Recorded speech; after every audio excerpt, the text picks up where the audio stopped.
There we go. Okay, good. All right, I called to order at 6:30 on October 14th, this Community Finance Committee meeting. Roll call. Mr. Tony Everest, Here. Mr. Richmond, Here. Mr. Davis, You'll be here. I saw him walk in. Yeah, you'll be here. Mr. Ivan, Here. Dr. Johnson. Here. Mr. Fuller, Here. Dr. Leggett, Here. Mr. Miller. Here. Dr. Odell. Here. And Mr. Spence. Specs. Here. Okay, that brings us to item 2, public comments. Anything that was submitted online or anything? No. No. All right. Item 3 then, approval of the August 11th, 2025 Community Finance Committee meeting minutes. First and second. Second. Okay, first. I'll do it first. I mean, we approved the minutes from August 11th meeting. So no. All right. Okay. Kathleen, choose that if she can second. I don't know. Yeah, you are me second. Okay. So Miller first, you second. All right. All in favor, say aye. Aye. Aye. So. No.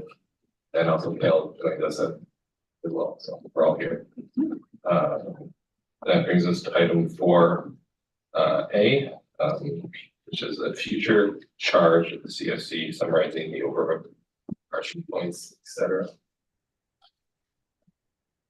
So this was an item that was brought to us by Mr. Brisbane, and looking at the way the CFC has operated historically, and then what our goals will be moving forward. So with that, Graham, I will turn it over to you to lead discussion. I just wanted to introduce the topic. Thank you. And there wasn't anything in the packet about this, right? Correct. Okay. All right. So for the benefit of some members who may not have received an email that I sent on October 9th to Tony, Greg, Greg Kolar and Greg Johnson. Kathleen.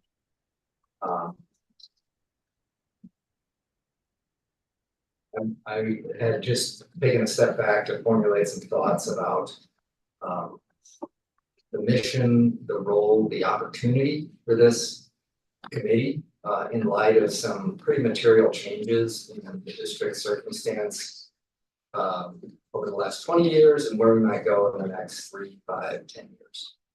So I'll share some thoughts and welcome any critique or discussion on it. First of all, historically, my perception of this committee, particularly since I've been present as a board member, has been administration doing a lot of the driving the agendas, rather than the committee initiating issues, action items, and even projects or undertakings.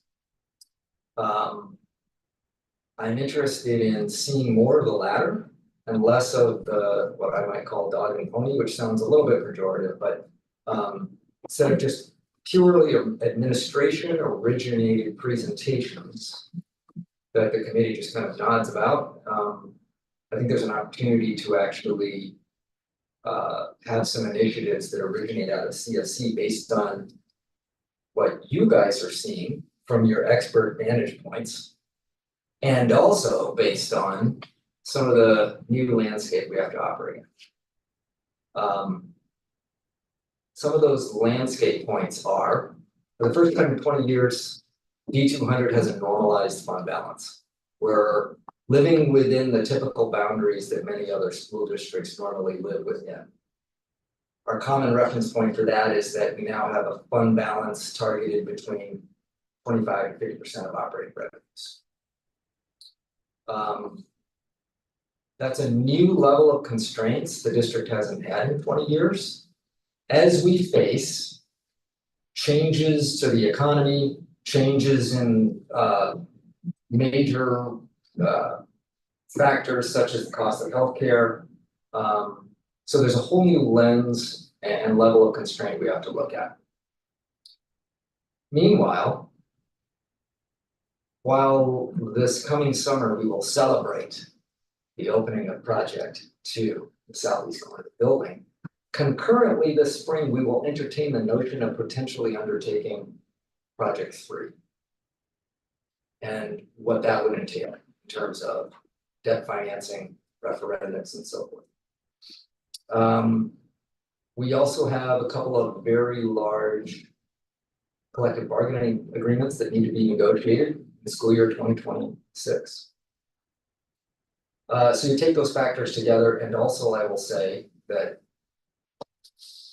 as a measure of our appreciation for the august members of this board, it is not unusual in the last year and a half, I might hear at a board meeting, somebody says, well, gee, I wish CFC could come and talk to us about issue X or issue Y. So that to me is the landscape we're facing. It is the opportunity for this committee. It is reflective of this committee's new skill and capability based on the expertise that's here. And I also, in this step back, look at the long term. So administrators come and go, board members come and go. The fiscal orientation of board members oftentimes just depends on the luck of the draw of the kind of backgrounds that happen to get elected and what combination consists among those 7 folks. We are very fortunate to have a really strong superintendent who brought on a really strong chief business officer. Imagine hypothetically, 25, 30 years into the future after they choose to retire. We may not be so lucky. But imagine if one of the constants through that time period and potential uncertainty among administrative talent or quality is a robust CFC that does the kind of things I've sort of described in terms of tackling issues. So that is my big picture take. And that's what Tony was alluding to. I'm happy to entertain discussion or questions or. Possible to share the email since you're talking about it now. Yes, what I verbalized, I actually put in an outline because I think in outlines and I write in outlines. I will cut and paste this outline and share it with the rest of the team.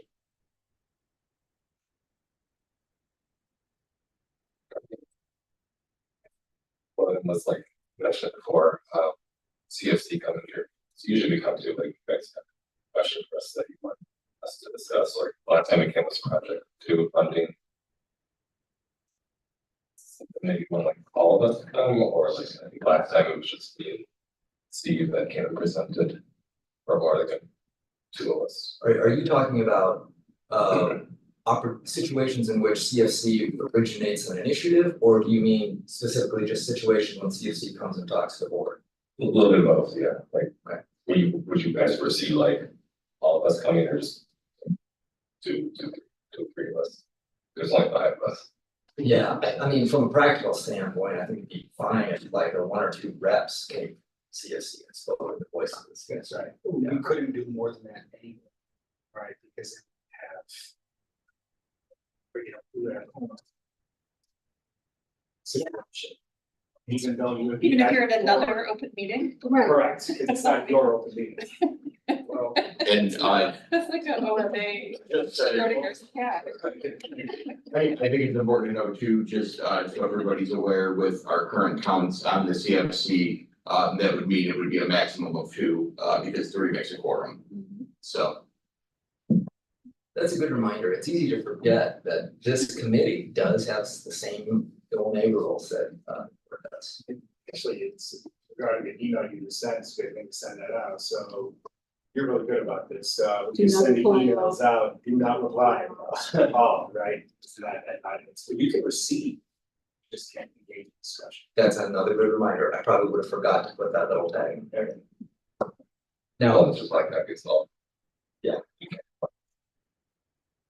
to your other question,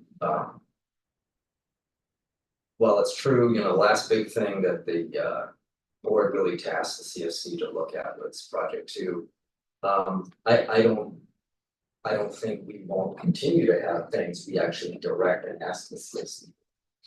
But I would just say it is open to the CFC members to, if they spot an issue, suggest drilling into it, working on it.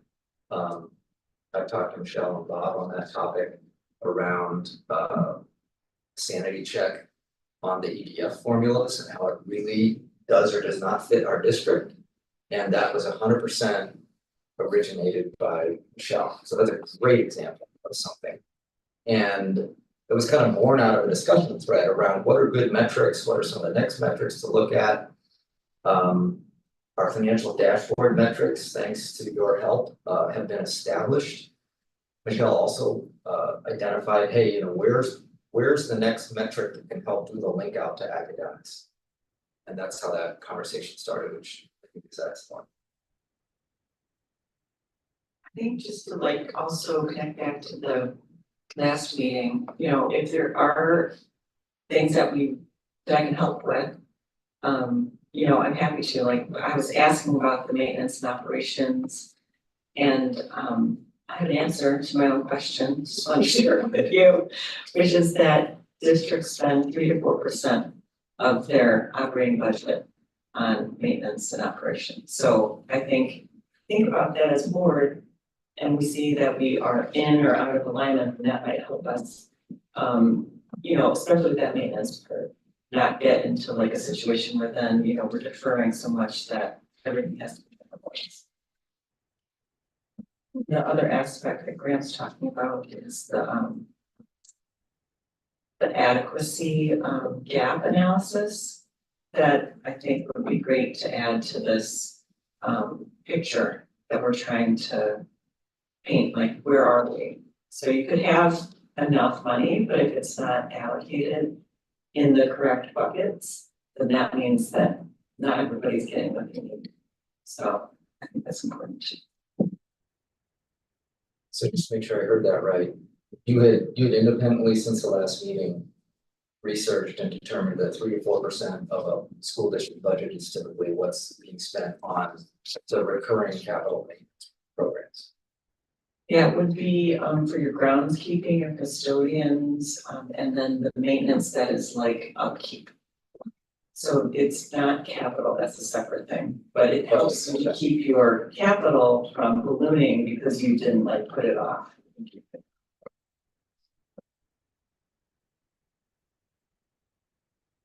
All right, so that's a good segue then to this other item for the. Just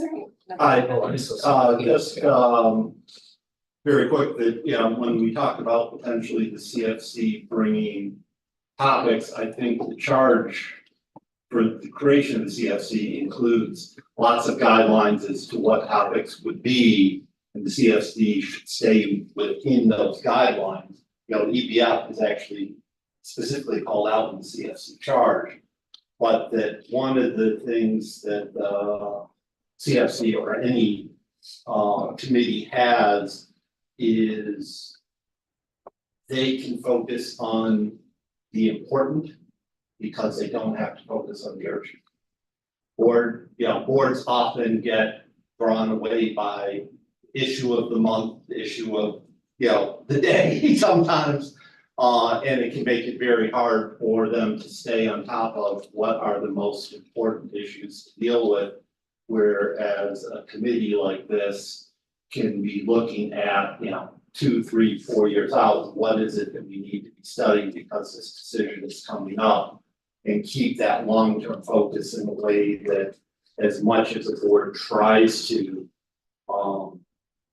things come up and they often can't do it, and that also goes with the board requesting things of sort of saying, we know this needs to be looked at, and we know we don't have the bandwidth to meet about it in the next 6 months. Can you narrow down the options for us so that when we have the discussion, it can be our discussion instead of a 2-meeting discussion or something along that line. Again, that's where committees can take some of the load off the boards.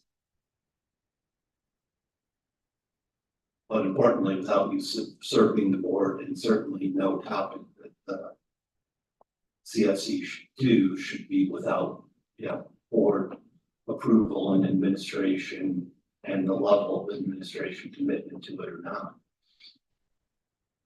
Some things can be investigated without much administration resources. Some things require administration resources. You just need to, there have to be guidelines around that. Otherwise, committees could cause more urgency on the department boards that weren't intended. So that's always important to keep in mind too. Can I ask a follow-up question, Greg? Maybe you know Greg's. Either Greg. Do we have a charter for this, a detailed charter for this committee? We got one of those developed. I think. Were you on the board? Graham, when it was developed, I think it was shortly after the new version of CSC was put together, maybe 4 years. It was adopted in August of 2021. I was looking at it for a totally separate reason than this. About 4 years ago. Well, 4 years ago, yeah. And that's actually, yeah, I pulled it out of the meeting packet, but it's available. And probably should be shared with the entire committee. Yeah, it could be on the webpage potentially as well, but I wonder, Graham, if what you're suggesting then might require a review, careful review of the charter and amendments to the charter, if you're talking about the committee operating. Yes, so it seems like you're bringing that topic, it would be a good time to take a look at the charter. See what- It's a great point. Yeah, I'm embarrassed to say, I haven't thought to say, hey, wait a minute, I already asked, this is right inside of the charter. I already asked Tony to find it, and then, I already put it on the notice, look at the charge for next meeting. You can provide comment, because I know we took the proper gesture of meeting recommend changes, and so you guys are physically or change it, so, but this can lead to a good discussion, just kind of actually what we might want to look at, obviously we need to charge to see what we are responsible for and not responsible for. But we can make changes.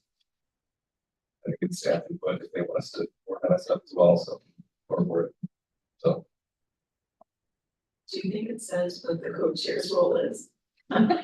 No, it does not. Oh, okay. While we were talking about the, who can talk to who at what time, we're discussing like, agenda setting, and so I would like to be a part of it. This is just Greg and I. Sounds like 2 people from the committee can do that. Yes, just to. If it were to work like the Board of Education does, it's usually the president, the vice president teaming up to work on the agendas.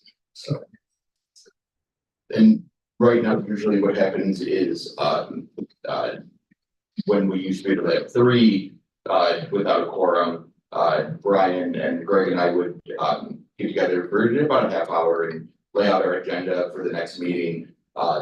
So what this would likely require then would be, if you 2 wanted to meet and then, prior to, when Greg and I get together, then, we can take, your points, then put it into our format to get it up on Diligent. And this Twitter, suggesting, so you're saying, For the agenda setting, for you and Greg to meet, lay out all the points you want for the agenda. And then Greg and I will then meet, so we'll have a second meeting, so there's not a quorum issue where we are take you a those voting points. member of this? I still count towards quorum Yeah. in this role, so really what we would be doing then is taking that and then putting it into the Diligent format that can share it out with everybody. I think I'm confused about. Yeah, I'm confused about that too. I thought only voting members counted towards quorum. Yeah. When the charter, it says 5 community, 2 ADA and a liaison. and 2 board members. But they're not voting. They're not voting, but they're still part of that quorum. But I That think, may need to be clarified. Yeah, we had a question about this, 2 years back, maybe a year or so ago. And the charter determines that. Right, so that original language identified these as the members, that's where it works, voting is. Like, I'm at large, right, so I don't count this. But everybody else will take this. Right, so potentially a change to the charge might need to make the administration, the board members, ex officio members, like the superintendent is. As opposed to technically members, that was the way the District 97 communities were set up. So, administration and board members were ex officio. And the one thing I omitted then when I said if you wanted to model off of BOE is the president, vice president setting the agendas, they're doing it actually with superintendent. So that would make sense, obviously, if you were to do that with Tony here. And then also what the BOE does, actually Greg does it for us, but maintain this parking lot of topics. Because we can't do it all, so we just always have this list of topics that we may or may not get to.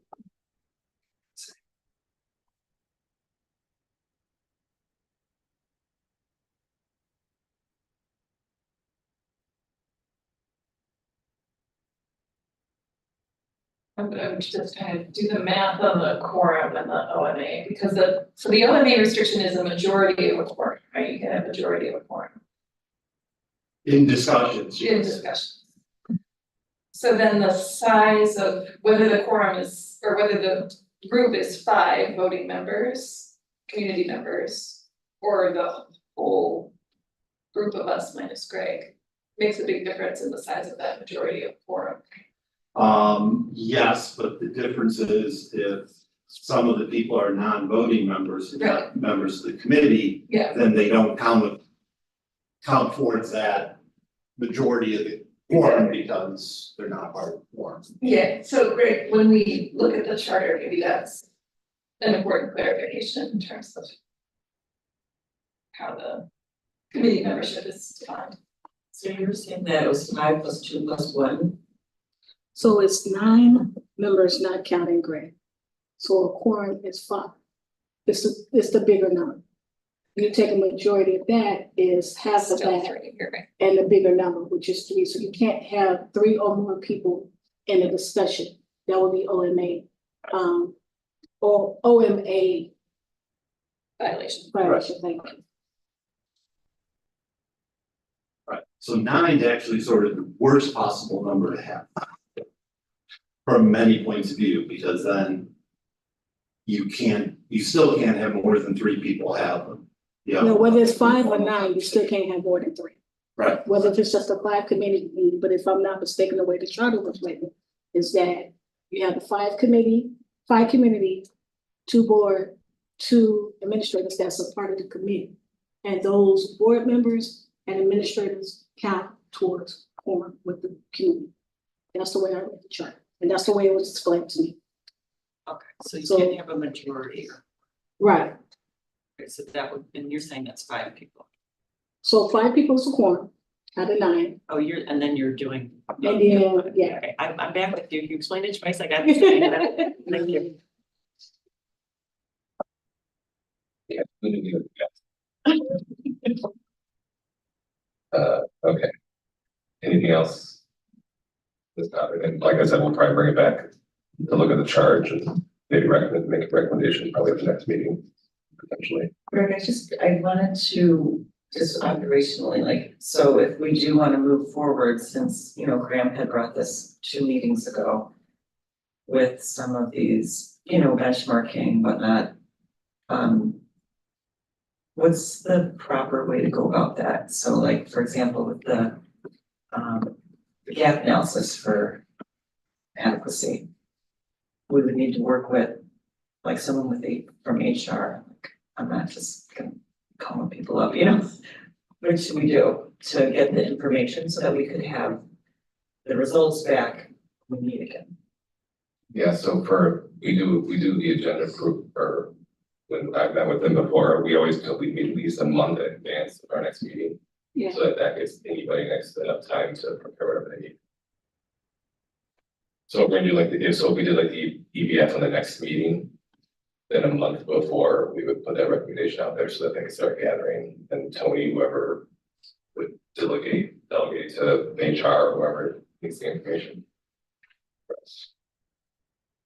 Okay, I mean, they might need some, like, there might be like a collaborative thing, because then, you know, I could just send them the spreadsheet, but I'm guessing like it would be like actual context. So, And that's a spreadsheet that historically we prepare annually as a district.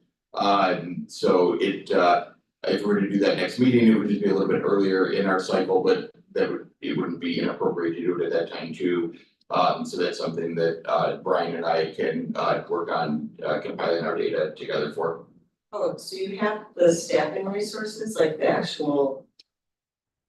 Yes. I haven't seen that, is that, It's Every meeting usually. yes, because it's we use it as part of then the HR staffing recommendations for the next fiscal year. so cool, I had no idea, okay. So would last year's be like in the May packet, could that be resent to committee? Or whatever the last year's was done? I mean, off the top of my head, I want to say it's in the February board meeting, but I will double check that and we will send it out. Tony, I'll send them a link to that particular agenda. You want the one from the CFC agenda that was shared or the one from the actual board meeting? It didn't change, so it would be the same either way. Okay.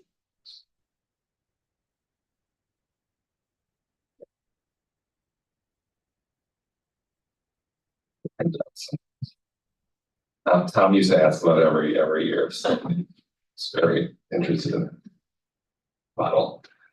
All right, anything else on the future charge? Nope. All right, now Graham, we can go on to item B, the assignment of the roles for the projections subteam. Well, just also the table set that a little bit, build off Michelle's question, you know. Another notion about this idea of the CFC taking on projects or initiatives is how would you organize that work? And one thing I've always tried to encourage the boards I've been on to do is to break down the sub-teams, two-person sub-teams, especially if you're subjected to OMA. And there's no reason the CFC can't do something similar. So where item 4B references a sub-team, there's dividing and conquer in a variety of ways. Now this says projection sub-team, which I'll talk about in a second. But for example, this topic, and in addition to the email where I kind of painted this picture, I also floated a list of candidate topics that the committee could look at. Among that list is this comparing the EDF versus our own actuals and SWOT the recommendations. And Michelle and Bob and I had a chance to meet. So essentially that's penciling in a sub-team right there of Michelle and Bob. And then I think the link out to your question would be, perhaps it's less about rolling up to a specific meeting, getting enough information in advance of that, but it's more of a continuous mode of operation where Bob and Michelle are working on this topic. Periodically, they're going to need stuff from the administration. Could be data, could be something else. Just like the Board of Education, we will run into something where we're going to ask the administration for something. So probably the logical conduit is through Tony. And you say, okay, I need such and such report, such and such data, you go, that request goes to Tony. Tony determines where it can be done. And that kind of collaboration could be just ongoing. It doesn't always have to be leading up to a specific deal. All right, so now item 4B. This says assignment of roles for the projection sub-team. And the reason it says that is because in my suggested list of potential topics for CFC to tackle, one of those items was now in this new world of more resource constraints. The last time we saw the 5-year forecast, looking out over 5 years. For the first time, we witnessed a fund balance that could potentially dip well below 25%. Now, Tony, you stop me if I'm describing this incorrectly. So I grabbed a term that Bob uses sometimes called structural deficit. That sounds pretty alarming. So Tony has said, well, let's call it projection subteam. So the question becomes, as you look and hear about the 5-year forecast, is there a contribution that CSC can make on the address of that? Whether it's causes, what are its potential mitigations? So that's why this item 4B exists here. Tony, is that, I'm assuming that's correct, why you put that line in there? Yes, thought it would be relevant as it ties to, we'll recap where the final budget came in at a little bit later in the meeting. But then just to provide my rationale on the language is currently the district is not in a structural deficit. We project that if we don't make some changes, we could be in one down the road. But I think, the districts that currently do live in a structural deficit on a year-to-year basis face a different kind of challenge where we're looking to, put us back on the path to avoid that. So it's no, I wouldn't quite say splitting hairs, but just trying to prevent a more negative outcome down the road. And I think that's a fair point. And in some side conversations I've had with Tony, as I mentioned before, he's a highly capable CDO, and there's a lot of tools in the toolbox. I think when we saw what we saw in the summer, that was just a rote straight out, if you take no action, you're gonna end up in a significant spot or a significant problem. So this item, whether this is even the right time to engage a sub-team on this question, it may not be. We've got this other issue of the EDF model, which I think has a lot to do with one of our big objectives, which is to address the opportunity gap. It's possible that commissioning that sub-team might be more of a front burner than the projections sub-team, but that's open for discussion.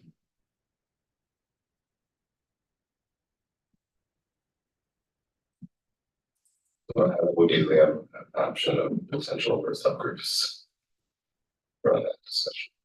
So monthly projections, yeah, maybe some other random.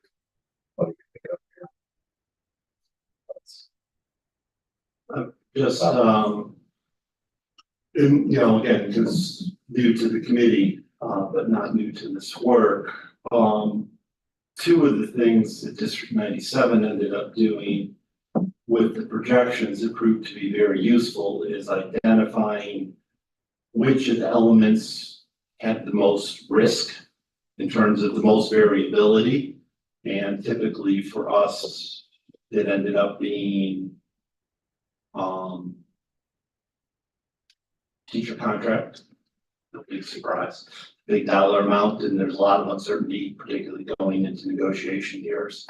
And then for us, enrollment. For District 200, enrollment projections are more stable because we have 8 years of knowledge of where the kids are coming from.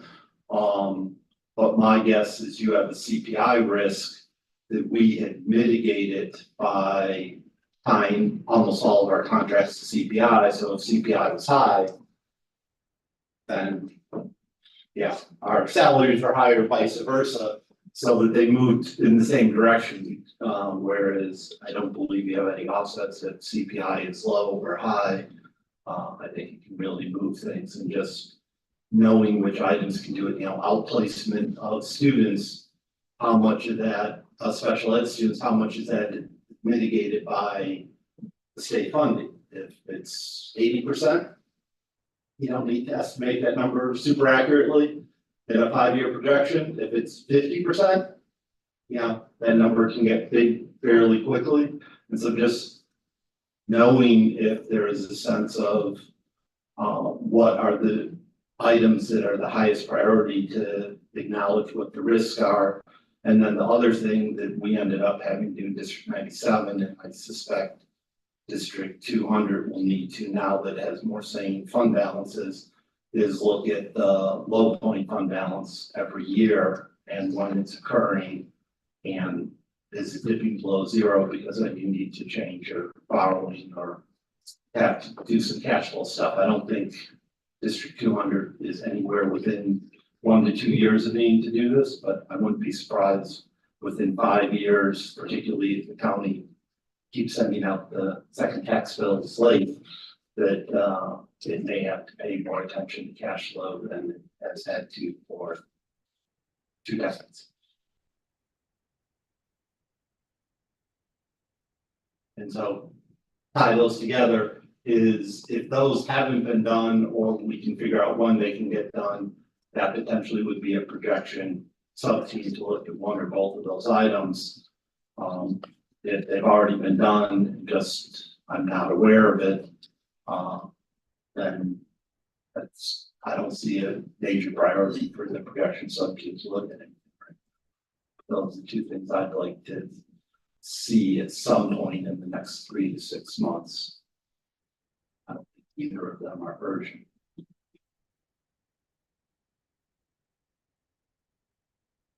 Okay, hearing that, then maybe this projection sub-team is something we talk about again 2 months from now when we meet. Could be something we can revisit off this kind of standing issues list. That's fine. Is there anybody just at a high level of just looking forward that wants to volunteer on that subcommittee in the near future? Show of hands. I can always. Okay, Steve Bosch. yeah, I saw Steve about. Michelle kind of was like, yeah, you. Yeah. One other thing, I like the idea of a couple of months, because also after that, the board will have made a decision as to which of the levy choices it's going to make.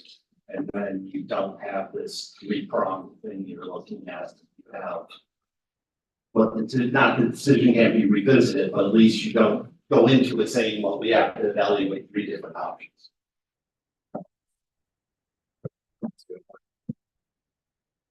I like this idea of us drilling it a little deeper, in the small groups. Do we need to tie this back to item A and make sure that this sort of change in how we're working ties into the charge or whatever things we do there?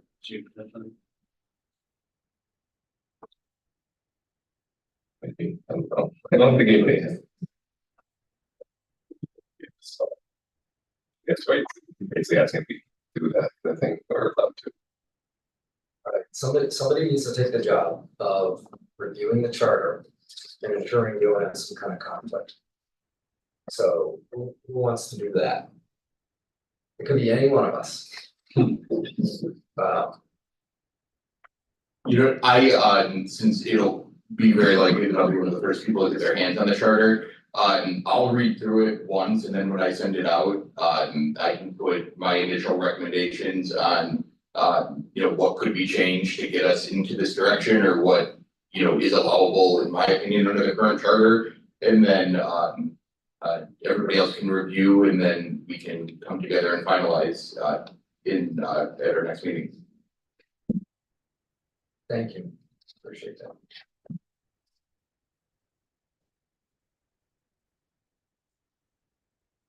So the question then becomes, can our EDF sub-team go ahead and start working on stuff? They're individuals of free will, they can do whatever they want, as far as I can see it, but. I mean, Bob already said it was in the current charter, so it's not like we're looking to expand something. Great. Right, it's just a matter of how to do it without violating OMA, but in terms of the charter, it specifically has a line in here saying review the district's evidence-based funding model and provide input on resource allocation. Great. That's straight out of the charter. Certainly not anything far afield, it's just a matter of implementation. And then I guess I would suggest now, just so we have it on, we're thinking about it, so if we're bring that to the next meeting. Then, you know, Graham, you had talked about then connecting it to academic achievement. And that's what I'm really interested in. Just to make it meaningful and, you know, worthwhile. That part is still worthwhile, it's just. That's why it matters, so. I guess we'll get more into that in the next meeting as well. Tony, did you say we normally see the evidence-based funding information in the February or early winter meeting? And is there a reason that you have been producing it on that cadence? Because if you're already gonna be bringing that information forward at some point, then maybe it makes sense to take this time between now and then to look back at what's been done historically. And so that the finance team doesn't have to change their cadence unless there's a good reason to do so. And that's a pattern that predates my time starting at the district. But it was always to align with the district staffing recommendations.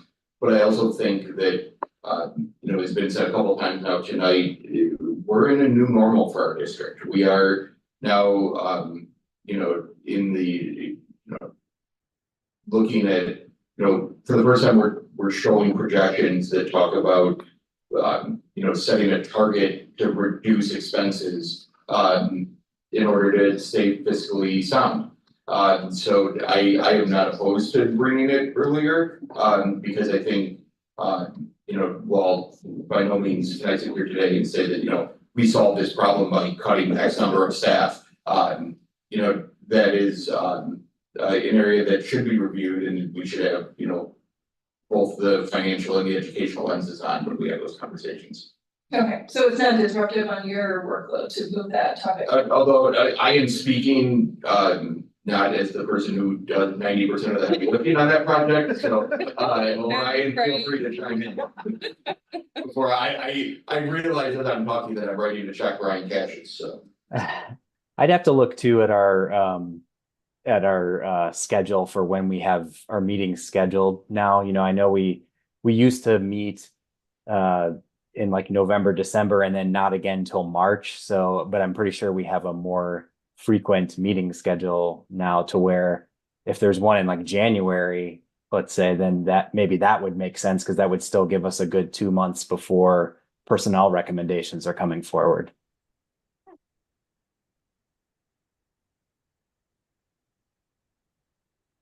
Speaking of personnel, so last year, Thomas said, or maybe 2 years ago, he said 10 years ago, we were planning for 4,000 students, and we've never made it there. But we have 4,000 students worth of faculty. So that would make sense to be the first place that you cut, not to fire any teachers or lay anybody off, but maybe just stop hiring for a while. Just a point to be made.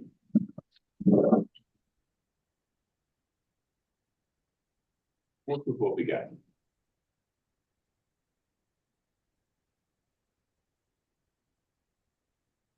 Just look at the calendar. So right now we have November 11th. Just for you, Brian, November 11th is on the calendar, and then January 20th. That's as far out as I can see. Okay. Yes. So then maybe January, if that works for the other committee members. But yeah, so we'll definitely in February and March. I know we talked about this a couple meetings ago. This is like spring break. Yeah, I was like, we went to the whole like the whole year out of meetings. Which Lisa sent us all those things, so it's all on our calendars. So it probably, because yeah, it's October and then 11/11, that's too good a turn out for that.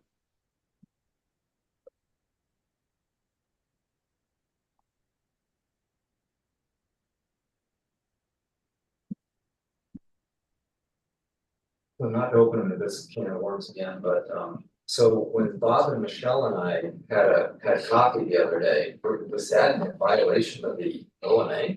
Yep.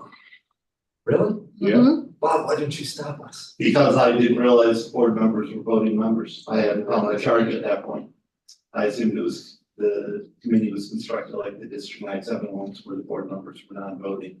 Now you're on a record saying, you should have kept that to yourself. Well, when we review the charter, we could determine if the charter doesn't make sense. Because I mean, I would look to the 5 members as the voting members. Board members and the administrators are just ancillary to it. Okay.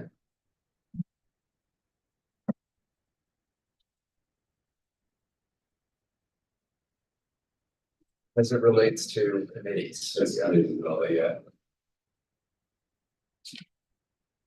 All right. Next up was, let's see, item 4C, Board of Education goals. So just to, this is kind of to get the committee up to speed, that in around August, the board starts working on its set of goals for the coming school year, which are separate from those of the superintendent. So we try to make them mostly about purview or responsibility areas of the board. And there's 3 main categories that those goals have been organized in. One is communications, which is primarily doing more to facilitate two-way communication with the Board of Education. The second would be academic achievement and school environment, which is more of a monitoring type goal than necessarily something the board is active in. And then the third category is facilities and finance. So I'm going to share with you the specific objectives under facilities and finance that the BOE subteam assigned to that category came up with. These have not yet been published because there's still some refinement going on to the language. But I'll at least get you guys up to speed on where they stand. So one focus area is the budget process and scenario planning. And this is where the topic of projections come in. So there's one objective around just the regular cadence of report out that goes to the larger board of budget developments. And then more pointedly, by April, have an analysis and some scenario planning built around the projections and where they might go. And that's very much a board and administration issue because many of the tools in the toolbox, as I mentioned before, are levers that the administration can pull. The second focus area under facilities and finance is the go, no-go decision for Project 3. So by April, we want to work with the administration to determine the total CapEx size of Project 3 plus or minus 30%, which is kind of a common boundary in engineering. By May, use the capital projects planning framework, which you all saw in the spring, to determine an optimal financing mechanism for the project were to proceed. And then by June 2026, that's when it would be green light, red light, and the if and how, including potential referendum. So those are some big decision points on the horizon, and you can expect that a lot of that's going to come back for assistance from the CFC on it. The third goal focus area under facilities and finance would be collective bargaining agreements. This school year, we have a couple of significant CBAs that are up for renewal, the largest of which is, of course, the Faculty Senate CBA. And so our objective is to arrive at fair, equitable, and fiscally sustainable agreements with relevant collective bargaining groups that allow the district to continue to attract and retain high-quality teachers and staff.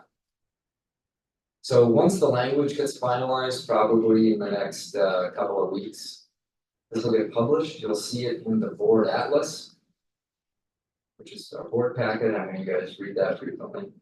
And so you'll see them actually finalized there. Any questions regarding the Board of Education goals for built facilities and finance?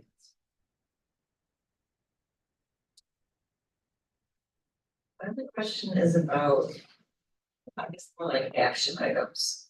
So I think it would be, for me, helpful to know, you know, when we have agendas and we're trying to support those, you know, 3 goals. Are you just looking for advice? You know, like, is there gonna be something specific? That you're like, okay, we wanna know this, or is it just like, here's our plan, like thumbs up or down? I mean, I guess a lot of these, so far, the meetings have been kind of like informational. So is that also what you want from this? What a great question. When I said it early on about, you know, the dog and pony and the head nods. There's gonna be some specific questions and help us turn the box on things. You know, right now, these are the high level goals. But there's gonna be subcomponents to this that we're gonna wanna come to you and show you and get feedback on. And ask if we're looking at this in the right way or if there's a different way to look at it. So, you know, we baked the CapEx planning framework in the spring. This will be our first time to actually use it with some real numbers rather than the hypotheticals that are in there. And we're gonna want you to help shoot holes in it, and there may emerge from it a subtask that a 2-person team goes and drills into and tackles. So it's too soon to say what it's actually gonna be, but no, consistent with kind of my hope and vision is that I want it to be much more than that sort of nodding. My request would just be then, because I'm a visual learner, is that with the board packet, that it's clear like what questions we're gonna be asked and to provide feedback on, instead of like general, you know, this is the topic. So that I know ahead of time, so I can like really think about it, and then come to the meeting with, you know, a well thought out response. And when you said board package, you mean the CSC? That's the one. Okay. Yeah. So that's a really interesting idea because I said that I would share with you the cut and paste of that email. I can also share with you the cut and paste of what are, you know, my 2 cents on the potential topics we can tackle. I'm also a visual person. I love visuals, so we could even create a timeline of potentially this is when this is gonna come up and when we're likely to ask for help on different topics. That'd be pretty easy to create. Maybe I'll work on that. We also can, in the packet, I'm thinking, now that we have the goals, similar to the board packet, how we have an agenda item that pertains to one of these goals, we call it out at the bottom. We can do that on our, items as well in future packets.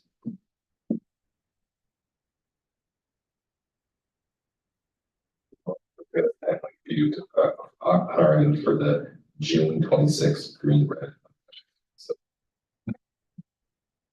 Like that. That's our end date that we have to go come up with fund recommendations before then. There'll be a lot more input sought well before June, actually.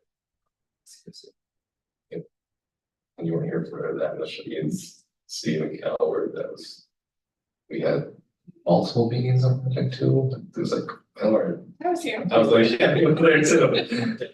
Made a few extra minutes. Yeah, we threw in an extra meeting here too, to have just pure discussions on that.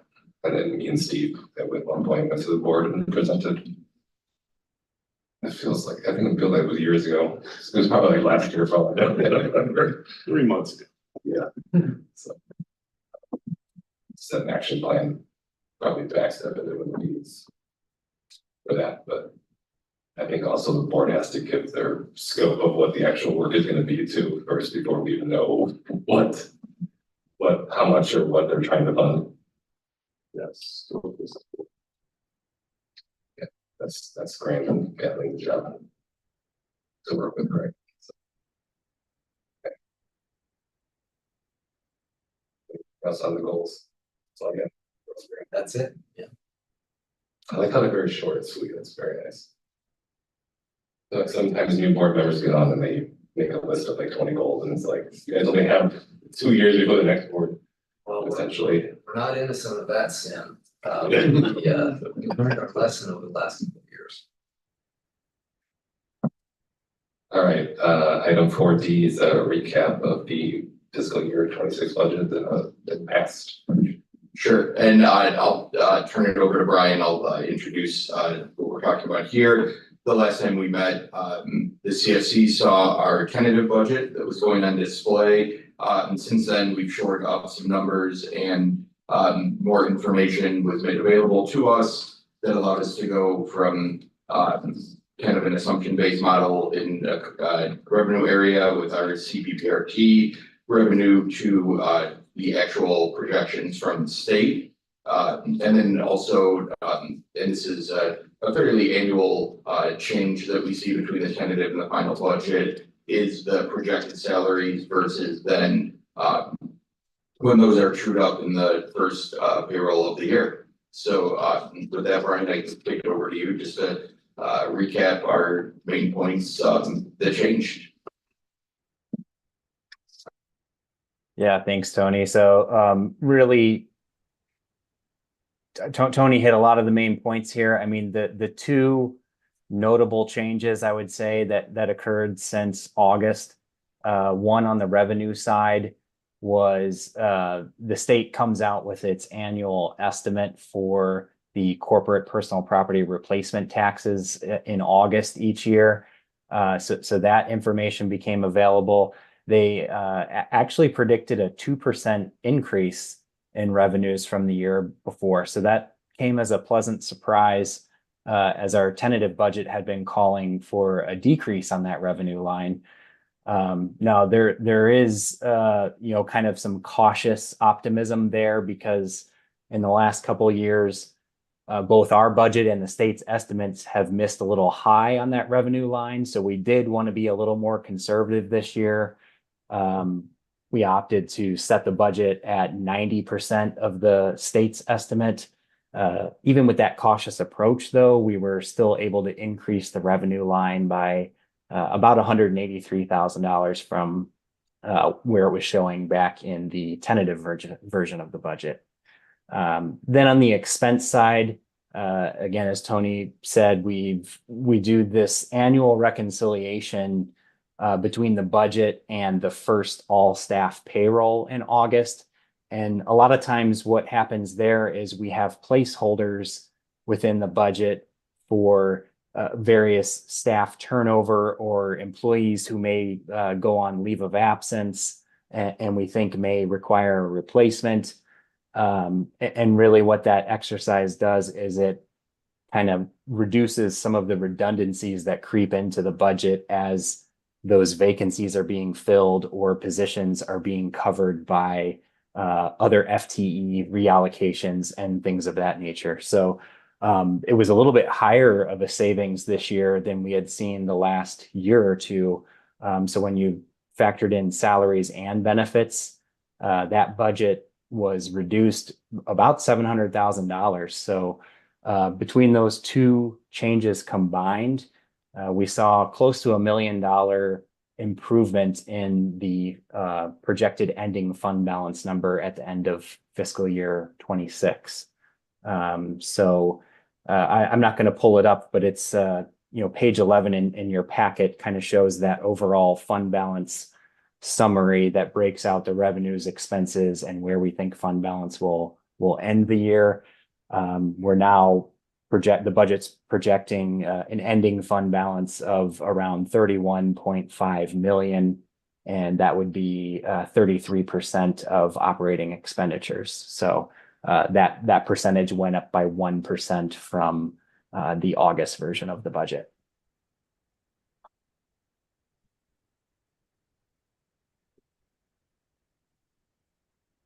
Any questions on final budget?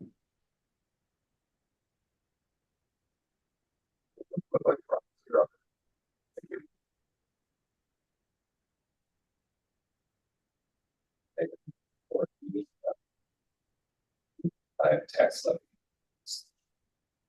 And as we now begin the process of preparing our tax levy, we've started to put together different scenarios for the CFC's review.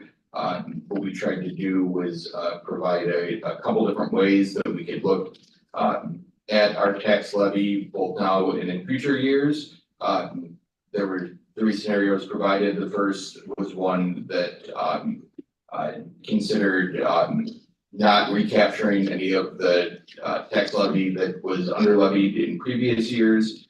And then that consists of a 2.9% CPI in 2025, and then estimating future years at 2%. Scenario 2 is an attempt to smooth out the levy recaptures, and scenario 3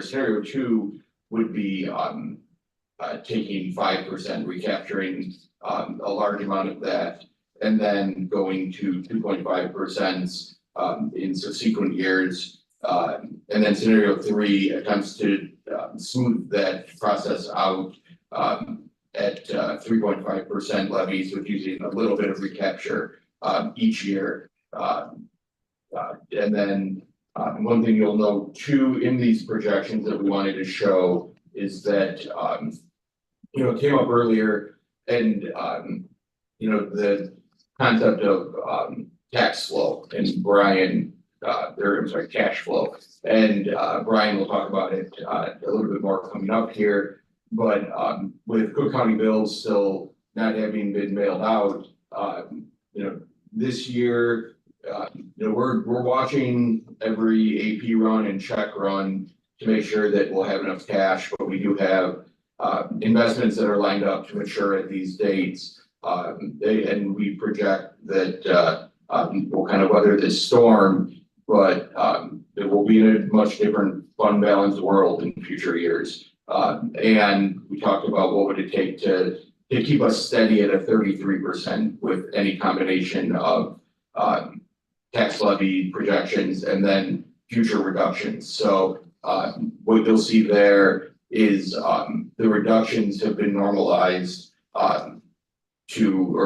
varied in order to normalize the 33% fund balance in future years, which would be, when we have the 25 to 50, I think that 33 is where as a finance team, we feel the most comfortable in targeting, because it doesn't give us as much exposure to being left in and waiting based on the inconsistencies in the Cook County tax bill cycle.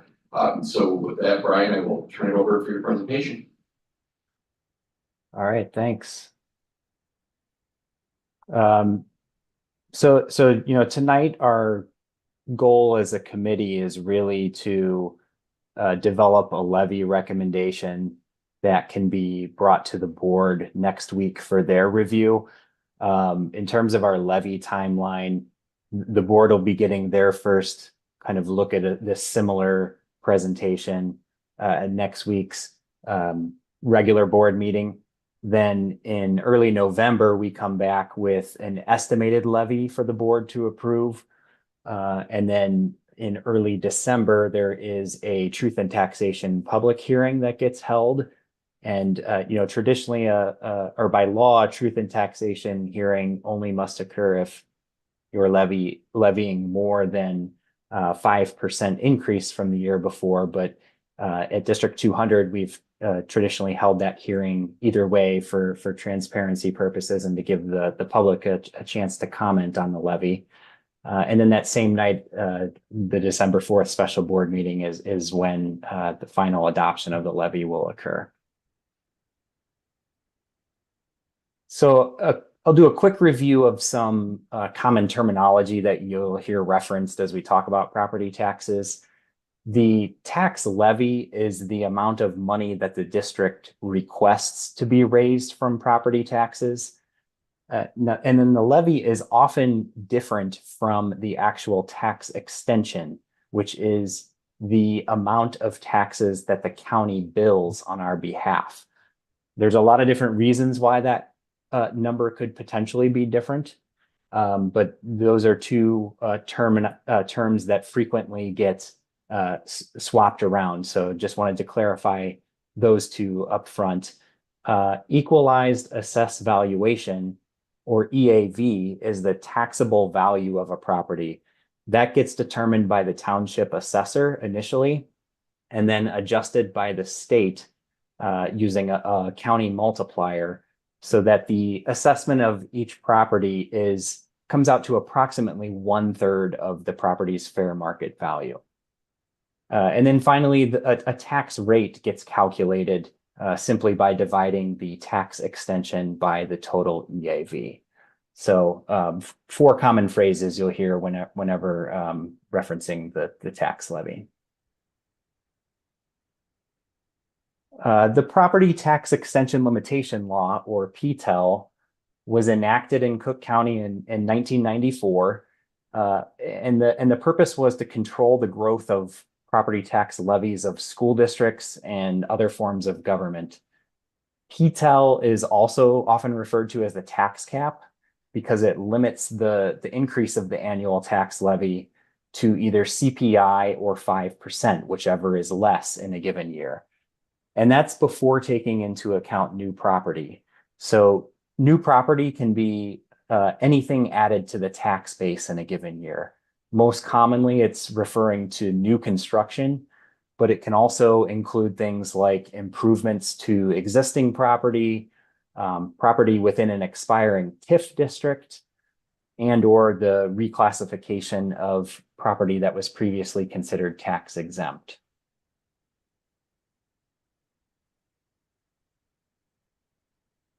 When we talk about CPI, the CPI that applies to the tax levy is the increase in the Consumer Price Index for urban consumers, or the CPI-U.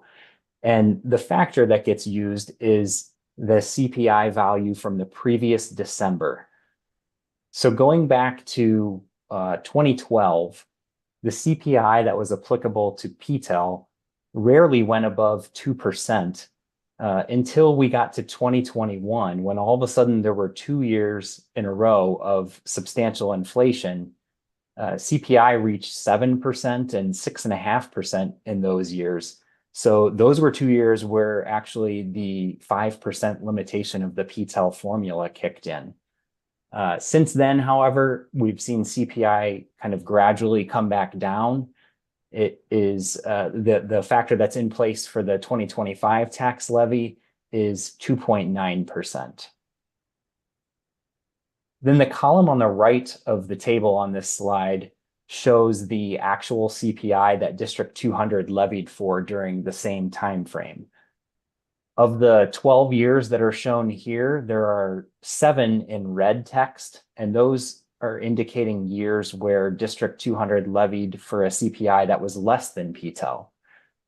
The 3 most recent levy increases were all less than CPI. And then if you were to go further back, you can see there's also 4 years where no CPI increase was built into the levy at all. Can I ask a question while we're on this slide? Yes, sure. Thanks. Do you have like the history behind, like, for example, the zeros, why that was chosen? Yes, it really had to do with the district's financial position at that given time. So I'll touch on it a little bit here in a couple slides, but the fund balance was at a point where it was exceeding annual expenses to the point that the district did not have a need to levy for the full amount of CPI in order to kind of keep operations going. It was more trying to draw down fund balance rather than maintain it or increase it. Right, and for some context, that was the recommendation of the Community blah, blah, blah Finance Committee from 2011 that I served on, was to keep the increase flat. And just from terminology point of view, it's probably not CPI levied by D200, but increase levied by D200 or base increase. It's not tied to CPI, as you can see, so I'm not sure calling it CPI levy makes a lot of sense, but it's clear what it is. Yeah, I think that's important just for the millions of people who watch this video here. Is that, I just wonder if theoretically, if we had levied at the CPI level and gotten those resources, would we be in the place where we are projecting to be, right? So it's like save then, but then ask later is one story that you could come up with for this, which is not a great story. I guess I'm just wondering, when we get to our decision, right, at the bottom here, in the moment when we have like the tax, through the taxation, right, stuff coming up, a lot of times you're focused on the now, right, because the economy is horrible, right, and it's like, well, we have to make this decision for this year. So I guess I would just, we don't have to stop and discuss this now, but maybe later. I guess when I ask about like our board policies, I love like a longer view sometimes than like these 1-year asks. Because it is important, like we can see pluses and minuses and then how you get to where you are. And we might have to come back and ask them for something, you know, so just for a future topic, maybe on the agenda for financial policy that. That very point, I think, was some of the impetus behind the new recapture law, that gives you a little more flexibility, that you're not hamstrung completely by decisions made in a different moment, in a different financial condition. Now you've got a little bit more flexibility when things change to get a little bit of that back. And there are others in the room who know far more about this than I do, but I think the action of levying below the possible maximum was very intentional. And the idea of drawing down the fund balance was very intentional because I think there was pretty wide agreement that it was too high, which is how we came to the, 25 to 50% target. So it was way above that target for many years, which I know there's there's a vast history there. But I think, the rationale for those low numbers was exactly that problem really, which was too much money in the fund balance. Yeah, I mean, it's definitely, covered very widely, right, in the media, and that's well known, but I think like maybe the overlay of deferred maintenance was not heard that story at that time. It was just like, what are these people doing? They're taking, we're being taxed to the, right? I mean, that was the story at the time. There's also the communities issue here too, is the 2012 year was the year that the District 97 referendum hit. And so that in some ways it was also a way to mitigate some of the increase from the District 97 operating rate. And so sometimes you want to make sure you coordinate with the other taxing agencies to keep the tax rate relatively smooth. And I believe I saw in the notes someplace that I think it was 2019, 0 was because of the property tax relief grant from the state. So the state provided more state funding if you provided property tax relief. So That's right. right, That's so right. that, that was built into the EDF, and District 200 got it the first year. They have not been high enough on the list since then. So that was one where there was some good benefits to the local taxpayers of taking less money, because that meant less local money because you got more state money.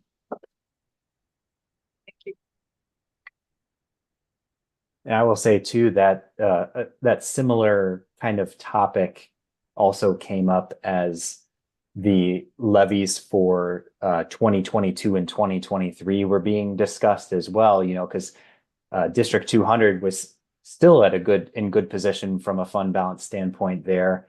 And, I heard more than one person at either the committee level here or the board level reference, well, we know other, municipalities and or governments within the Oak Park River Forest area are going to be levying for the full 5% increase. We don't need to, so should we really, you know, and that kind of drove some of the conversation there as well.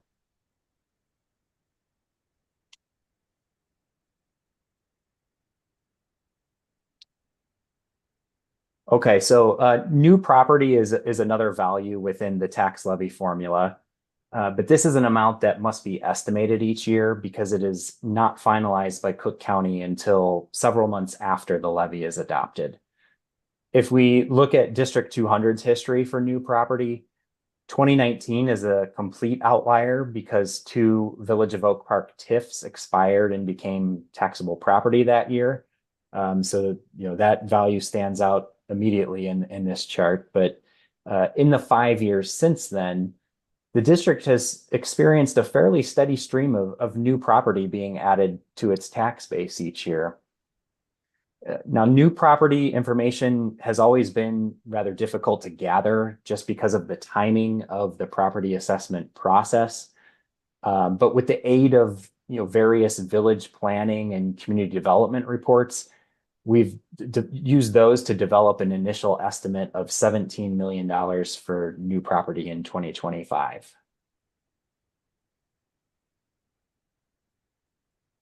The EAV history has proven to be a bit more cyclical, and that's largely due to the fact that properties in Cook County are subject to reassessment every 3 years. So as you kind of skim through the values in the table here, in those reassessment years, the district's EAV has had some pretty substantial increases of 20% or even 30%, as was the case in 2023. But then the changes are much smaller in those non-reassessment years. And actually, we often see the EAV pull back a little bit in those years because of some of the appeals that are being filed. And those have a little bit of a larger impact in kind of the year following the major reassessments. So this year, we're currently estimating a decrease in EAV of about 0.5% for the 2025 levy year, as this is not a year that Oak Park and River Forest are being reassessed. Now, this slide kind of gets to what we were just discussing a minute ago, and it's really driving home the point that District 200's finances are another critical piece of the story whenever it comes to talking about the history of the tax levy. So as of 2013, the district's fund balance was at a point where it exceeded 2 full years worth of expenses. So over 200% in terms of that fund balance policy percentage that we often look at. Since then, a number of different levy decisions were made to slow the growth of property taxes beyond what was already limited by PTEL. Some of those initiatives included straight operating levy reductions in the early stage of this kind of 12-year look. And then there were various abatements that were done, as well as not taking full CPI increases, as we saw back on the CPI history slide. Now, because the PTEL formula uses the previous year's extension as a starting point for calculating the limiting rate, decisions like levying less than the full CPI not only impact the current levy year, but they also have a cumulative effect on future years. And that's really illustrated by the chart on this slide, where the black line represents the rate at which the district's tax extension could have increased if it had continued asking for the maximum allowable amount under PTEL each year. The blue line, on the other hand, shows OPRF's actual extensions, and then the gap in between those lines is money that was left with the taxpayers. So if we accumulate all these various levy control initiatives from the last 12 years, the district has levied about $87 million less than it could have requested within the tax cap. So that, along with the use of fund balance reserves to pay for capital projects, is why the fund balance has gone from over 200% back in 2012 to this more normal level of a projected 33% by the end of this upcoming fiscal year. So I think this kind of gets to that story that you were referring to, Michelle, with your question.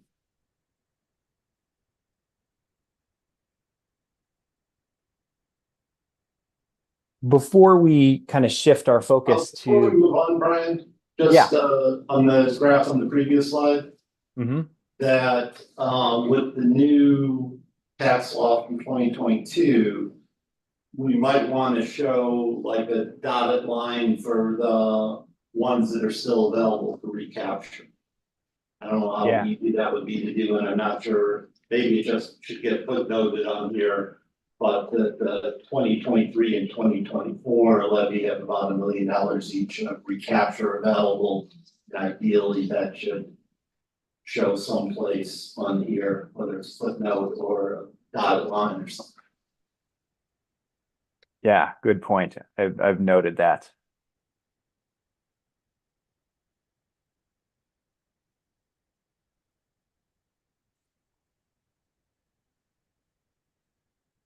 All right, so then just wanted to kind of go back for a minute and recap where we left off in our last committee meeting. So in that meeting, we were discussing the budget, which was just approved for fiscal year 26. And we had noted there was a sizable jump this year in some contractual services and outplaced tuition costs related to our special education program. When our financial projection model was updated with those fiscal year 26 budget numbers and then carried forward using our standard set of assumptions, it produced this cumulative effect on fund balance and showed that fund balance deteriorating at a faster rate than had previously been predicted in other financial projection models. So ultimately, it was showing that fund balance would fall below the 25% threshold of our fund balance target range by June of 2028. We also discussed, that given how unreliable the county continues to be in the timing of its property tax distributions, that it would really be more prudent to maintain a fund balance of at least 33% rather than going all the way down to the 25% in our fund balance policy. That gives us more of a 4-month safety net in terms of cash on hand to cover operating expenses in the early part of the fiscal year. The challenge lies in the fact that getting to that point is not a matter of making a singular change somewhere in the budget. It's going to require, this blended approach of revenue and expense adjustments, as well as a philosophical plan for how future capital improvements will be funded. We had looked at one example of how this could be accomplished, and in this particular projection scenario, a partial tax levy recapture was used to generate more revenue. There was a phased-in reduction target set for operating expenditures, and then some adjustments made to the capital improvement plan to eliminate the use of operating fund balance transfers for the purpose of capital projects. So this was just one, example of how the district could go about targeting that 33% fund balance range that we're looking for by using a combination of strategies to get to that point. So fast forward to tonight, our discussion here is centered around the tax levy. So it's important to understand the concept of this property tax levy recapture strategy that was mentioned on the last slide, and we've talked about a little bit already tonight. The recapture ability became possible in 2022 with the addition of a new section in the property tax code. The basic premise here is that if a district chooses to levy less than the amount permitted by PTEL, it can opt to recapture the difference in one of the next 3 levy years, provided that 3 criteria are met. The first is that a certification must be filed with the county clerk in the year that it levied less than the maximum. Second, the district cannot use a recapture to cause its levy to exceed the 5% PTEL limit in any given year. And then thirdly, the district must have a recognition or review financial designation from ISB in the year of the recapture levy. So that designation comes out within the, or comes from the annual financial report that gets audited each year.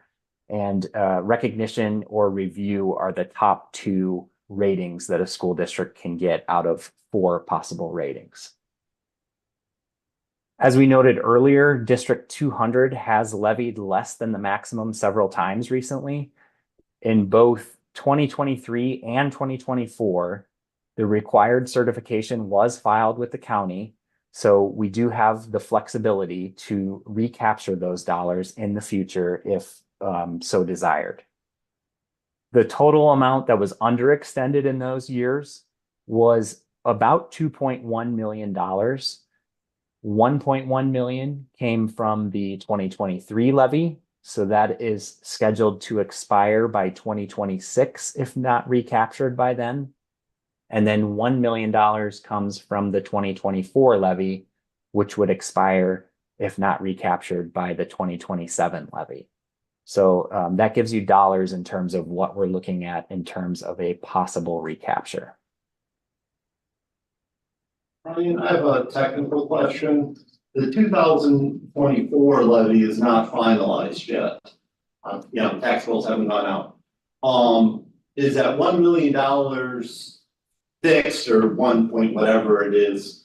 Or is that still subject to change depending on when new growth comes out and the tax rate gets set and a couple other things? Or is it set the 60 days out based on some formula at the time?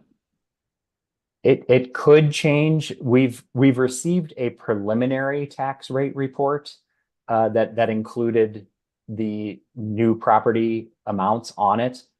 Now, until with the problems the county is having, and until I receive that final rate report, I won't be able to lock in that number with 100% certainty. But in most normal years, that preliminary tax report does not change between then and when we get the final rate report.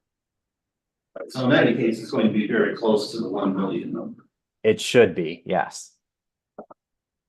Thank you.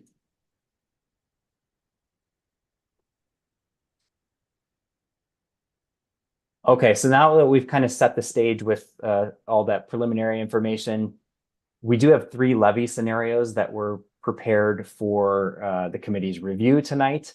And Tony touched on kind of the highlights of these already. I'll go into them in a little bit more detail here. And I'll just start by saying, while we're primarily focused on making a recommendation for the 2025 tax levy, the district's financial position requires that we take more of a long-term view when developing our levy strategy. So each levy scenario that you'll see here tonight will include information for the 2025 levy year, but I've also listed in the assumptions that are built into each of the projection models for future levies so that we can kind of help quantify the impact on other areas within the projections as we work through what makes the most sense for our 2025 tax levy. So scenario 1 calls for the levy to increase by CPI plus new property each year.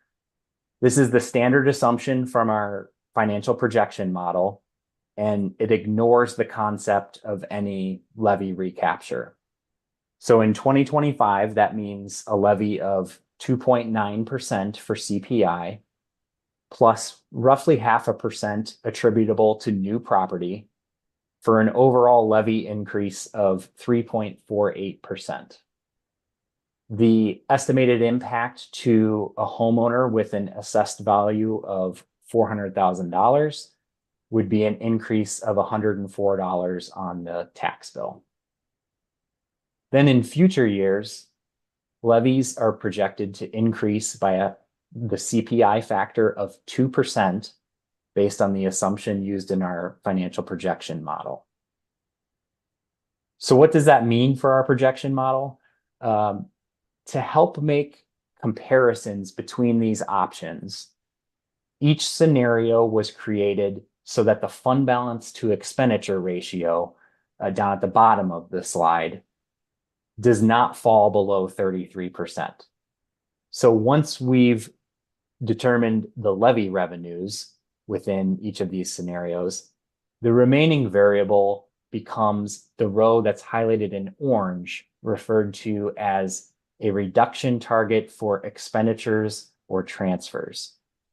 And the reason it's labeled that way is because the amount shown could be applied as an offset to either the total expenditures line to reduce the amount that we're spending on operations, or it could be a reduction to the transfers to capital line, which would thereby reduce the amount of operating funds we're devoting to capital projects. Now, a reduction in the transfers line also has a trickle-down effect because the capital expenses those transfers were earmarked for would then need an alternative source of financing, such as a debt issuance, or there would need to be some type of reorganization of those capital expenses, whether that is postponing them or kind of shifting them between different years further out in the future. So in scenario one, we'd be looking at a reduction target of $1.2 million beginning in fiscal year 27 and a total of $18.5 million over a 4-year period. It's also worth noting that by fiscal year 28, the reduction target, so this $4.3 million, is already greater than the amount of the transfer for capital, which is shown as about $3.7 million. So eliminating that transfer would not be enough on its own to reach the targeted fund balance in that year. And that just further emphasizes the need for this multi-layered approach to the solution of addressing the fund balance. Any questions on scenario one before I go forward? I just have one question, Brian, about the assumption used for the total expenditures row. Okay. What is it? Oh, the second row okay. under total revenues, total expenditures, those seem to be uneven in terms of a percent increase per year. Yeah, so there's a number of different assumptions built in there, and it's kind of broken down by the different expense categories like salaries, benefits, purchase services, supplies, and so on. So there's a number of different assumptions that are running through that total. Some of the inconsistencies you're seeing kind of in the math in the back end would be along the lines of similar to how we have, say, planned capital work. There's planned technology improvements right now throughout the building. The number of device refreshes that may be coming up on a given year, as well as impacts on known retirements at this time as well. Okay, thank you. Right. Excuse me, This also goes back to the topic 4A or whatever about projection sub-teams of, these are all based off forecast 5 projections, and the more transparent the committee can be with the public and knowledgeable about itself, the less of these types of questions come up. But it takes a lot of work to dig into to figure out what's driving some of this, but it can be time well spent in the long run to be able to say, oh, the dip in 2027 is because of a refresh, or list a couple items can just be footnoted fairly easily if it's dug into. My guess is the administration's done that work, but communicating about it is not always as easy as it seems. I'll take this moment to compliment the administration, because normally when you do projection discussions, you have a pretty robust list in the back end of what everything that goes into assumptions that you do a really nice job of that. I have two things when I think about, making a decision or a recommendation. One is that, without seeing, I know we talked about the ABF coming to here in January, but without seeing that information now, it's really hard for me to sort of take that total expenditures line at its worth, again, we're kind of like working from, well, historically we do this, so we should keep doing it, right? So to me, that I wouldn't make that assumption personally. And then the second thing is, back to the other slide of all the different decisions that have been made in the past, is that I don't have a good sense of our current deferred maintenance. And that really would have helped before, and I think it would help.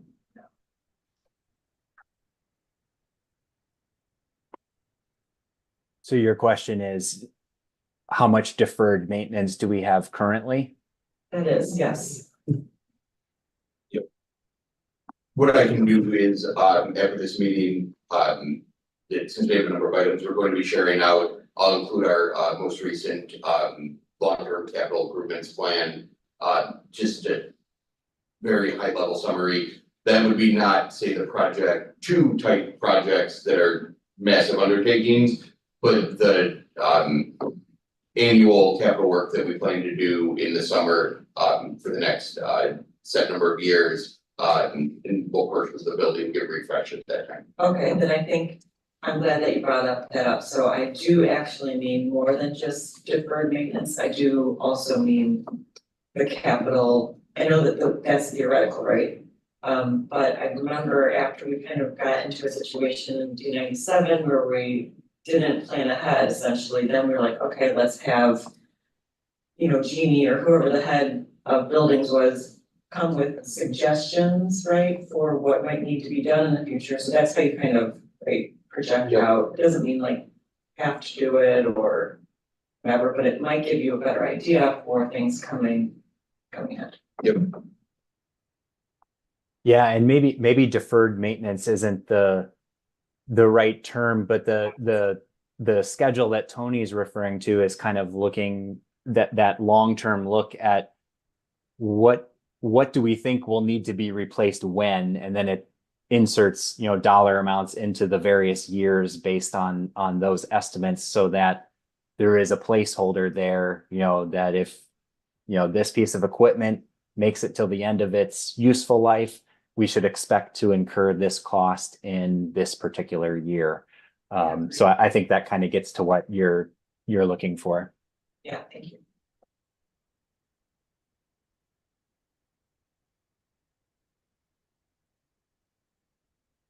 Okay, so then I'll move on to levy scenario 2, which starts exploring the possibility of using this levy recapture. Now this scenario takes the stance that the entire $2.1 million that was under levied in the previous 2 years should be recaptured as soon as possible to ensure those revenues aren't lost and therefore are available to help with a potential budget deficit. With CPI at 2.9%, the full $2.1 million can't be mathematically recaptured in 1 year because it would push us above that 5% PTEL cap. So if you remember back to the recapture slide, we said even if you're going to use a recapture, you still cannot go above 5% in doing so. However, if you did levy 5%, that would recapture about $1.7 million of revenue. Doing so would mean an overall levy increase of 5.58% in 2025, and it would be an estimated increase of $167 on the tax bill for the owner of a $400,000 home.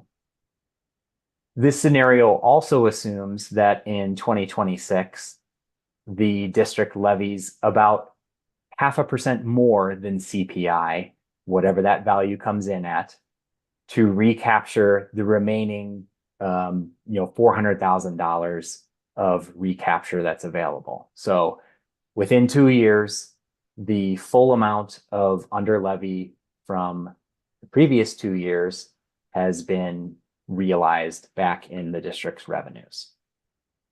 Looking at the impact of scenario 2 on the projections, the reduction target could theoretically be pushed out by 1 additional year because the additional levy revenue would keep the fund balance above 33% in fiscal year 27.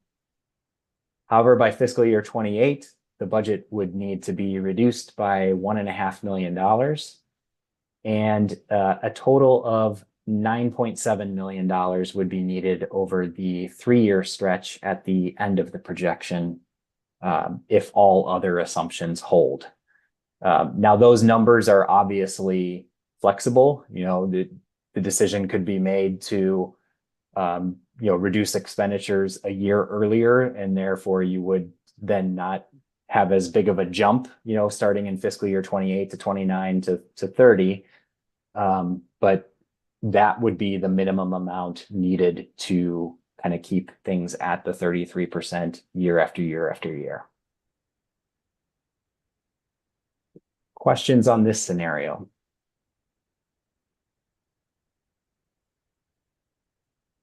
Just one comment about all the scenarios.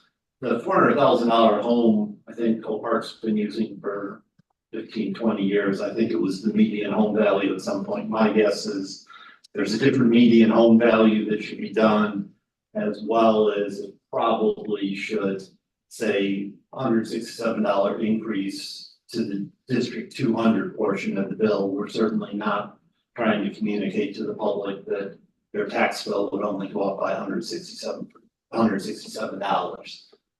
Yes.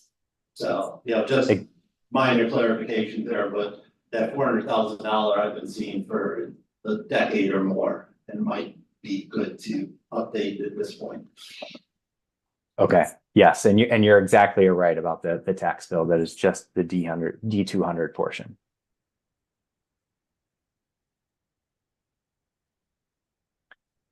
Okay, so then levy scenario 3 also incorporates a levy recapture, but it is smoothed out by utilizing a levy increase of 3.5% for CPI plus new property in each of the next 3 levy years.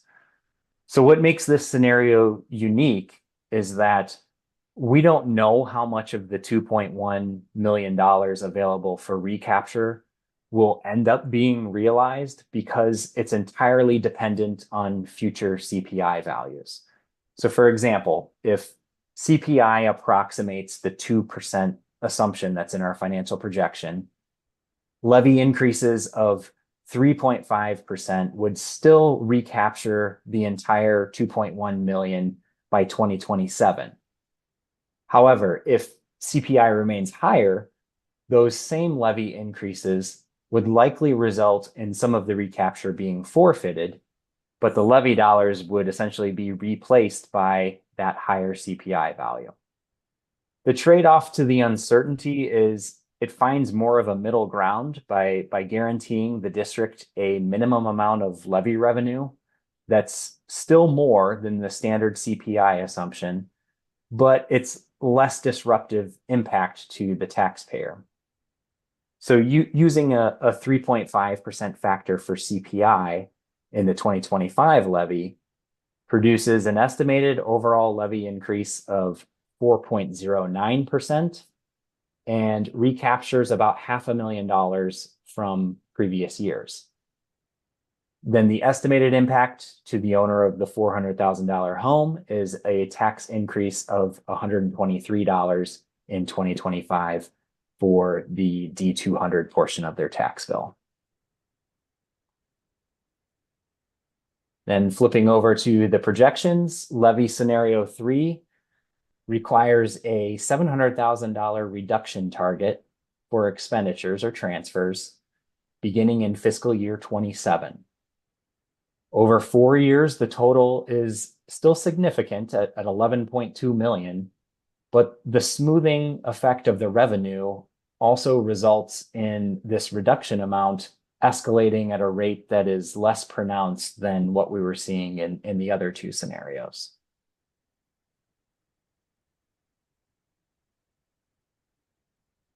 Then on this last slide, I just wanted to provide a little bit of information for those who are interested in sensitivity analysis to kind of help understand what a different levy scenario could look like. So when you're considering the 2025 levy, each 0.1%, so 0.1% of CPI generates about $85,000 of additional revenue per year. From a fund balance standpoint, it takes about $1 million of additional revenue to increase the fund balance to expense ratio by 1%. So if you were putting those two data points together, it means the fund balance ratio increases 1% for every 1.2% of CPI that we levy for. As you can see, 1.2% of CPI works out to just over $1 million using that first bullet point. So with that, I will ask if there are any questions first on levy scenario 3 and also open it up for further discussion.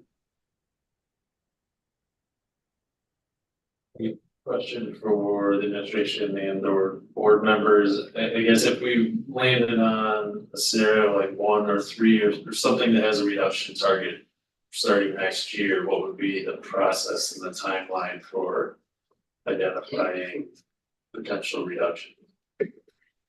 We internally, our various departments are aware that we may be looking at, looking for some efficiencies and reductions as soon as next year. I think what we look at right away is, what are kind of shoring up our numbers first and foremost. Take a look at our capital improvement plans and say, okay, is there anything in here that we're doing, as an opportunity because we can right now? And then what is the cost of waiting for that? We then would work to see, whether it's equipment, whether it's personnel, whatever that reduction may be, the administrative team to work together to create recommendations, and then also look at kind of what is that long-term impact on any kind of reductions, whether it be buildings or technology or people or renovation, anything of that nature. Yeah, I guess looking at next year, you got a big capital spend there, so you could one time fix next year by just deferring something, but when going back to the structural deficit terminology we used earlier, when you look at years 2, 3, 4 out, you've got to find some permanent savings in any of these three, really. If we're not gonna cut anything, we're gonna be in trouble. So, second time we brought up special education services. We've had no suggestion on it, which would also lead to a reduction in transportation. We talked about insurance. We haven't discussed any type of issues. What kind of plan do we have? Are we in a co-op or anything like that? We haven't talked about teacher reduction because we are at 4,000 students and there's not 4,000 students here. We didn't, in this packet, we didn't get where our investments are and where our rate of return is. That should be in every packet. Action item, projects, future things, and also, let's see, what's that? Yeah, but the levy is gonna be the levy. I don't think we should levy at all. We're taking $13 million a year. I think we need to cut and we need to realize that hard times are coming. I realize we're gonna levy. I'm outvoted on that and that's fine, but we need to cut. We need to talk about what we're cutting. We need to talk about what reductions we're making. Very eloquent speech. Every year we get on the levy, we go back 15 years now. We get the whole example of how we should have been doing it before and things like that. And at the same time, we don't get any analysis on what we're cutting throughout the whole year. So we're gonna go through this thing, we're gonna set a levy, and then no one's gonna talk about anything, and that 13 million is gonna slowly go away. I would say the one good thing is Project 2, you keep up with it, it's on point, because Project 1, we don't even want to talk about. So I'm just saying, we need to be focused on cutting things. Once we get past this levy issue, I think we should spend every meeting talking about your ideas on what's getting cut somewhere. Because if we don't, and this is just table talk again, we're gonna be in an even worse position next year. And we're trying to get this Project 3 going, and how do you go to referendum when you're taking in $13 million a year to get money to build something? Doesn't make any sense. We are in a great position to move forward, rebuild the whole place, and still have money in the bank and have some financing to get through it. We just have to focus on what we need to do. I think we're in a place where a lot of topics are overlapping. It's the expenditure side, analyzing that via the EBF lens. We've also in the past done the comparative analysis of how do we spend our money versus our peer districts. I think, and I don't know if it's something we can segment into a couple smaller working groups or if it needs to be a bigger conversation, but I think Cal's on point that like this is the crux of kind of what's happening in the district. We've been alluding to times are changing, things are different quite a bit tonight, and I hope we can end tonight by figuring out sort of what the next steps are. And I guess you need levy recommendation too, while we're at it. No, and I Cal, agree with you, because if you go into this spreadsheet and you take this reduction target line and you zero it out, we're over the cliff again. You know, this is not a problem that we are going to revenue our way out of. So there, you know, these reductions need to happen. But the thing is, we have things right in front of us. Okay, you have 4,000 students. You guys are planning to hire 30 teachers this year. We probably don't need that many. So whoever's in charge of that can kind of figure something out. Greg, can you speak to that? I mean, same thing with insurance. Okay, what are the different options with insurance? Same thing with special services. Is Hyde Park Day School the only school that we can go to? I'm sure it's not. So we should have whoever's in charge of special services figuring out other plans to get our kids there safer, which will decrease transportation, which is going nothing but higher. And then at some point, we have to figure out when are we gonna become Oak Park Road Forest Bus Company, because the transportation costs just keep going through the roof every year. Can I ask you, Cal, what's the 13 million you're referring to, and also what's the 4,000 student thing you're talking Well, about?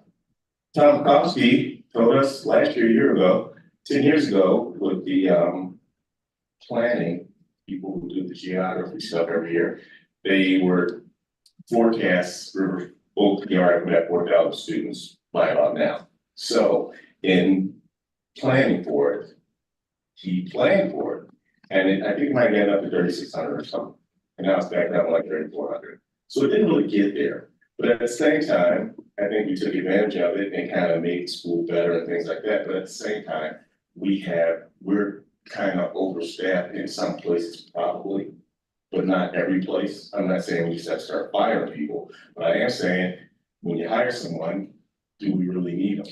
That's kind of like Why 13 million thing? 13 million. Well, if you look at the expenses and what's coming in, it's 13 million minus the we do have a surplus every year, right? Just a surplus for transfers. Yeah. For that, yeah, for that. Yeah, and that's kind of a 1 year, you might be, I think maybe you're looking at the fiscal year 27. Where yes, it's about 14 million. Now a big piece of that is that's the year that the rebate for the geothermal project comes in. So that is a one-time revenue that's inflating the overall revenue number that year. I guess my point is we're not in deficit spending at all. We haven't been. From an operations standpoint, no. Okay. But then when you factor in, the money being applied for the transfers to capital, that's what then lowers the fund balance each year. Greg, are you gonna make a clarifying comment on that Yeah, staffing? just regarding the staffing piece of this, every year, actually Tony has mentioned it several times before, we go through a very detailed analysis of exactly who's enrolling in the building for exactly which classes. And we use that it's kind of parallel to a zero-based budgeting process, so we figure out exactly what we need for each of our divisions. And we bring that forward to the Board of Education, so there are yearly fluctuations in all of our divisions based on what the enrollment trends are. So I just want to point out that there are no legacy faculty positions that are merely in place because at one point we thought we were going to be 4,000. That's not how the district does its staff.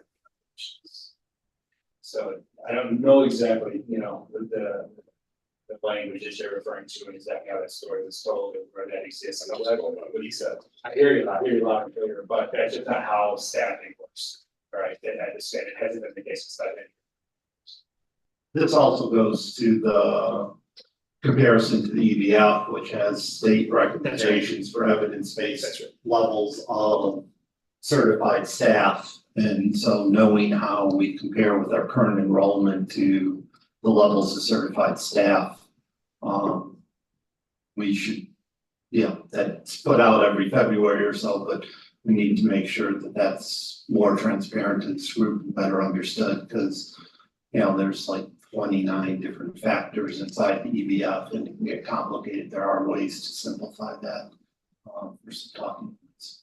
And I do notice that the enrollment is projected to continue to go down a little bit, which not much. I mean, like 4 kids, so 0.1% or something in a couple of the years.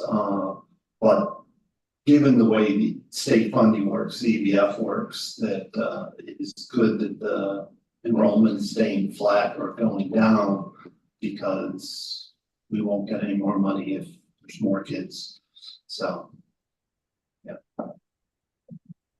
I think this is a good discussion, and I think it really points out the value of the projections sub-team that hopefully will get in here once a levy direction is set. Tony and Brian, is this slide deck pretty much the same thing that's gonna go in the board book on Friday? Yeah, pretty Or do you much. expect- Okay, so you don't expect any big changes between now and Friday? Right. So- I mean, there'll be, I'd look to add any, recommendations that come out of this committee meeting, just as additional information for the board. And then, there was a couple pieces of feedback that I got as we were going along that I will try to incorporate into the slides before the board gets their copy as well. It's lucky me and Kathleen, we get a jump start to immerse ourselves in one of the slide deck. Okay, can you pull up slide 8, please, in your deck? Sure.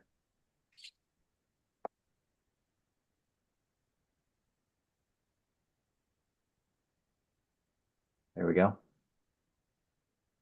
I just want to say that, I've seen this slide in various forms from D200 for several years, particularly as part of the pitch materials for Project 2. And I've always been a little bit uncomfortable with it. I think it's fine to enumerate these various levy control initiatives that occurred over a 10-year period, but they're really nibbles on what was just an egregious fund balance size. And so when we're presenting this, I would really discourage the messaging or the statement that, hey, we left $80 million in the taxpayers' pockets. Because it's like, so what? You should have been doing that. And again, the base fund balance was way too large for too long. It's like saying, well, I didn't run a stop sign. Now give me credit for not running a stop sign. So I really would recommend that it's fine that this is a brief mention of some nibbling tactics that occurred, but I really don't want to have this perceived as some type of a defense It's a slap in the face, we should take it out. Or, hey, you know, look at us, how good we were, we didn't take an extra 80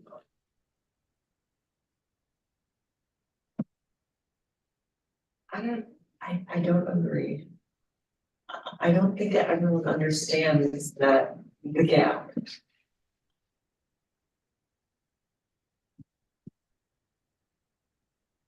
Well, okay, so you don't agree with what, like? What is it, you don't?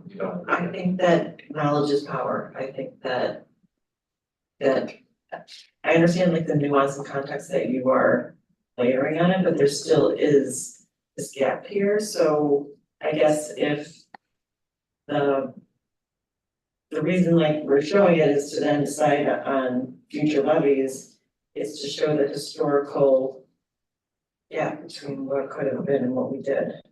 Well, and I'm not saying take the slide out. I'm just saying be careful how we spin this, because I heard the district spin it in the manner that I described. That's all I'm saying. I don't hear that spin. I think on its own, this slide would definitely come across that way, Graham. To me, it's kind of a piece of the overall story, you know, it not just look at what we did, you know, hooray for us in lowering the levy, but why did we lower the levy? You know, why did we not take CPI in these years? And I think it kind of adds to that overall picture of kind of how we got to where we are now. And I'm good with that. I understand that. I agree how that's part of the story. I just want the administration to be cognizant that, you know. Got it. Some of the history on how the information is passed. I don't think boards that made those decisions, in fact, they got a lot of pats on the back when they made them. But I think it's important to show that there's a very long history now of being deliberate about this decision on an annual basis, regardless of what it adds up to over the years. It's clear that there was a reset with the original finance committee, and it's been a very different process since then. But it does sound cocky having 200 million in the bank and you're telling the public, yeah, you got 87 out of us, but no, we have 200 in the bank and now we're trying to get our money. That's kind of what that looks like.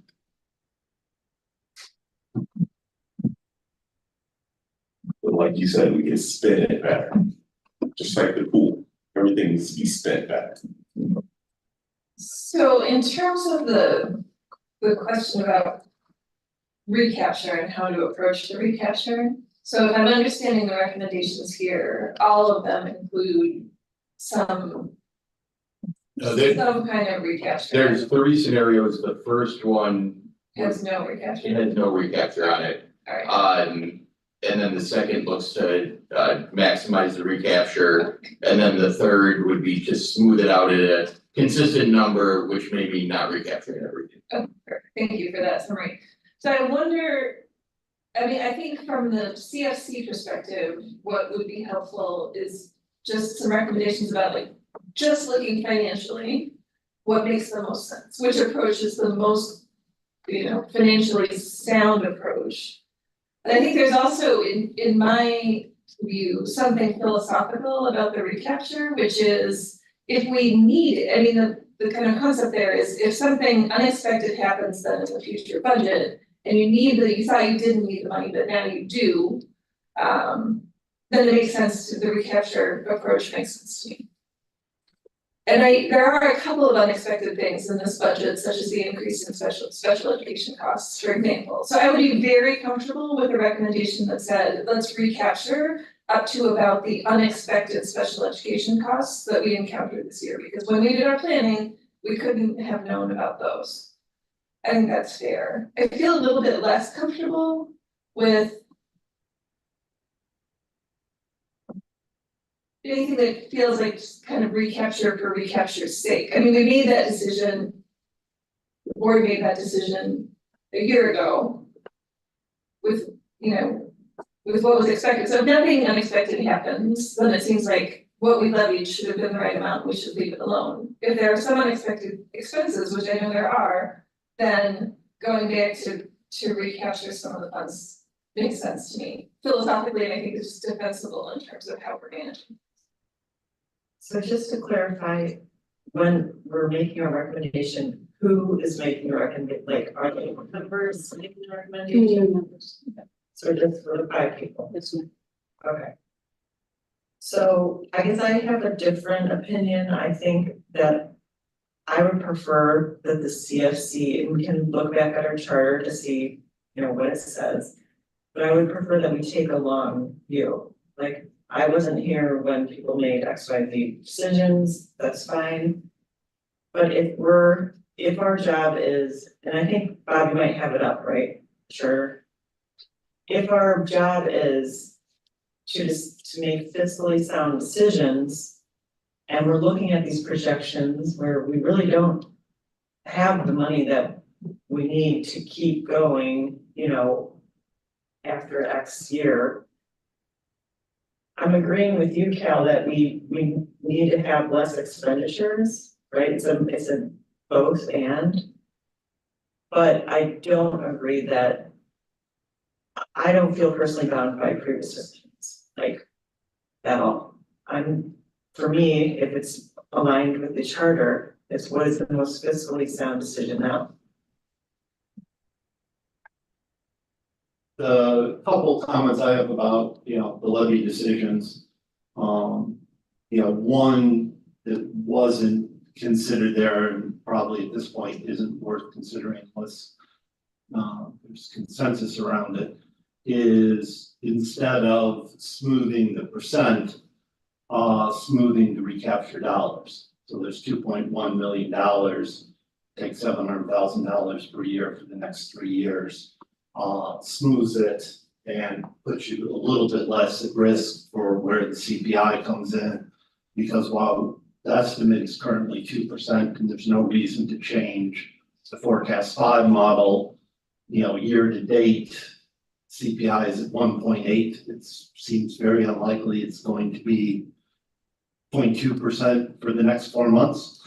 And year over year, it's already at 2.9 compared to last August. So I expect CPI is going to come in. So one of two approaches, either smooth out the money or when smoothing to the 3 point whatever percent, maybe it goes up to 3.8% or something, not assume 2% for next year, because I think that's artificially low. It could hamper things. I like the idea of smoothing the increases, because what people, from my experience, hate most about property taxes when they bounce all over the place.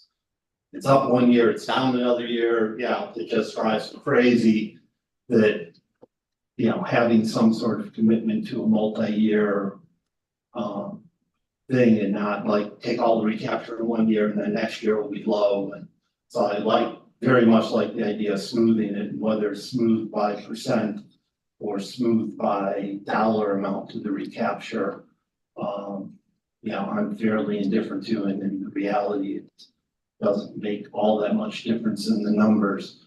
And I'd say the other thing, to your point, Kathleen, of given how much these numbers are off in the out years, that I believe the levy decisions over the last 3 years were made as much for political decisions as opposed to making sure that there weren't deficits in out years, because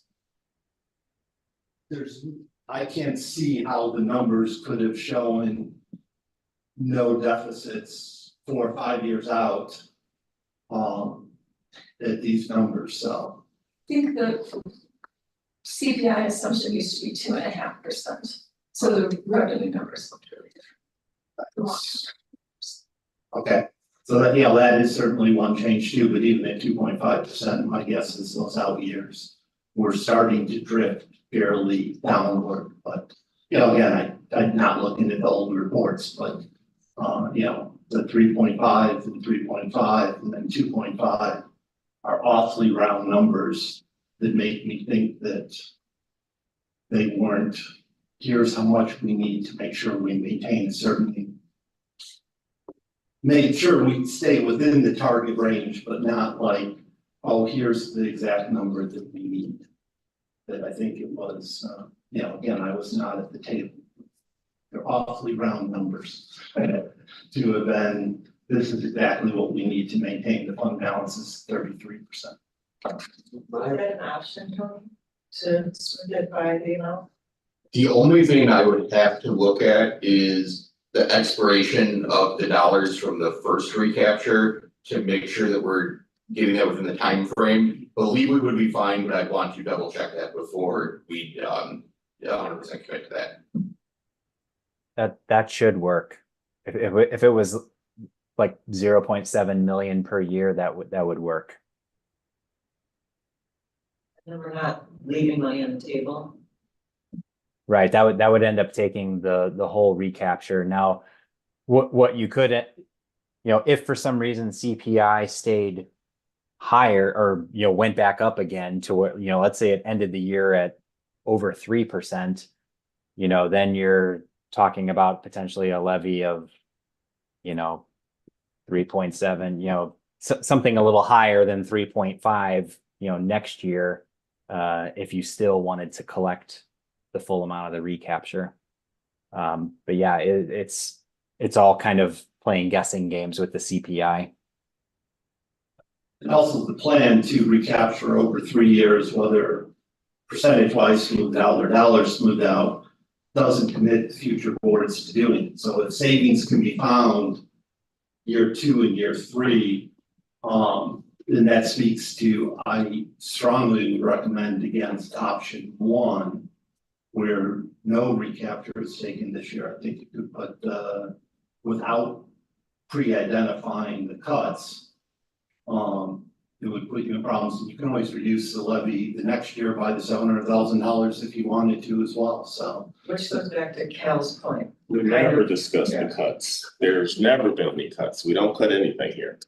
We spend. You come into the school with the invoice, we pay it, period. That's it. And it doesn't work like that. And then you guys come here every fall, charge 20 years old, telling us we're down, every year it goes up, we're down. Every year it happens. So either we're gonna change it this year or we're just gonna do it again next year. Well, it seems And like and project 3 ain't going if we do it next year. That's pretty much it. And you want it to go, so help us out here. Well, I think it has to happen, next year. It's Project just 3? no. The change to cutting? the change to the expenses, it's Okay. just the levy decision then impacts, well, how much does that need to happen? Is it 700,000? Is it $1.2 million? That's when it kind of narrows the focus on what we need to look at specifically. Not that we can't do more, if those kinds of things can be identified. It's like, as you say, they work hand in hand. For the record, I don't think I ever said I wanted to go. I said I want the board to make some decisions. We wanted what to go? Oh, You just said project 3, you wanted to go. Oh, you talked about projects like 2 meetings ago, and you were just motivated about it. I'm not saying that. Just that we're gonna make some Yes. decisions. I've also been present for some spending projections by our board. So it's actually not true to say that approved everything.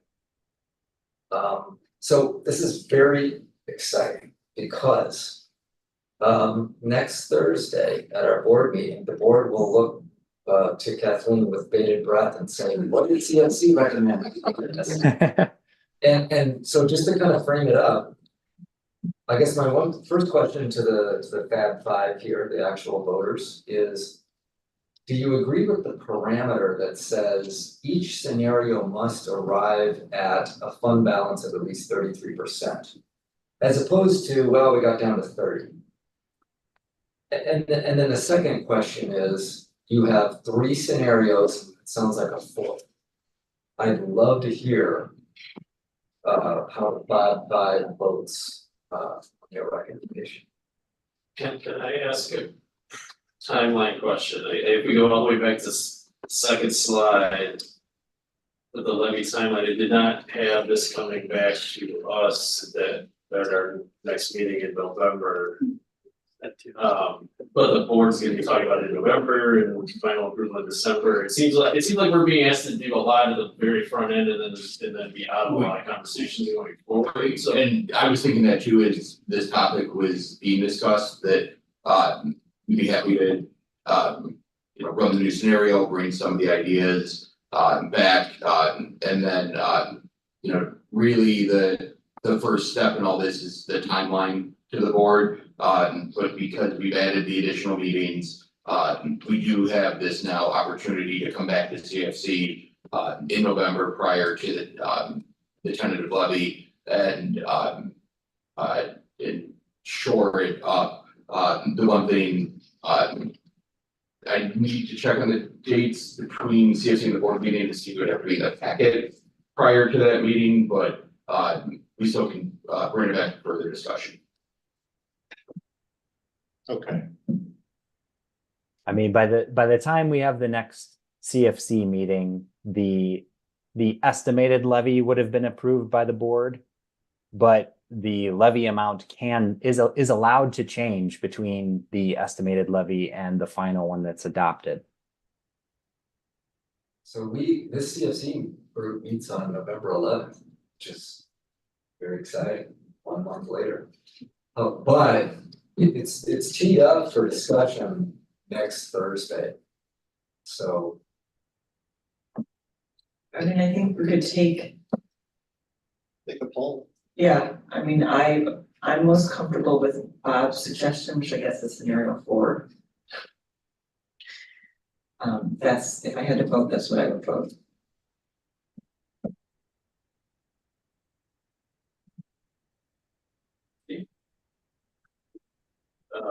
Where does that land between between? It's between 3 and 2. Much closer to 3 than it is to 2.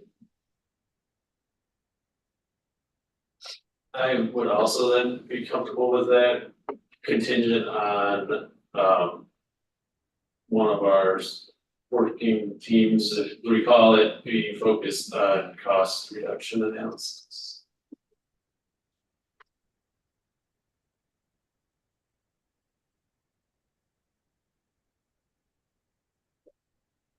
And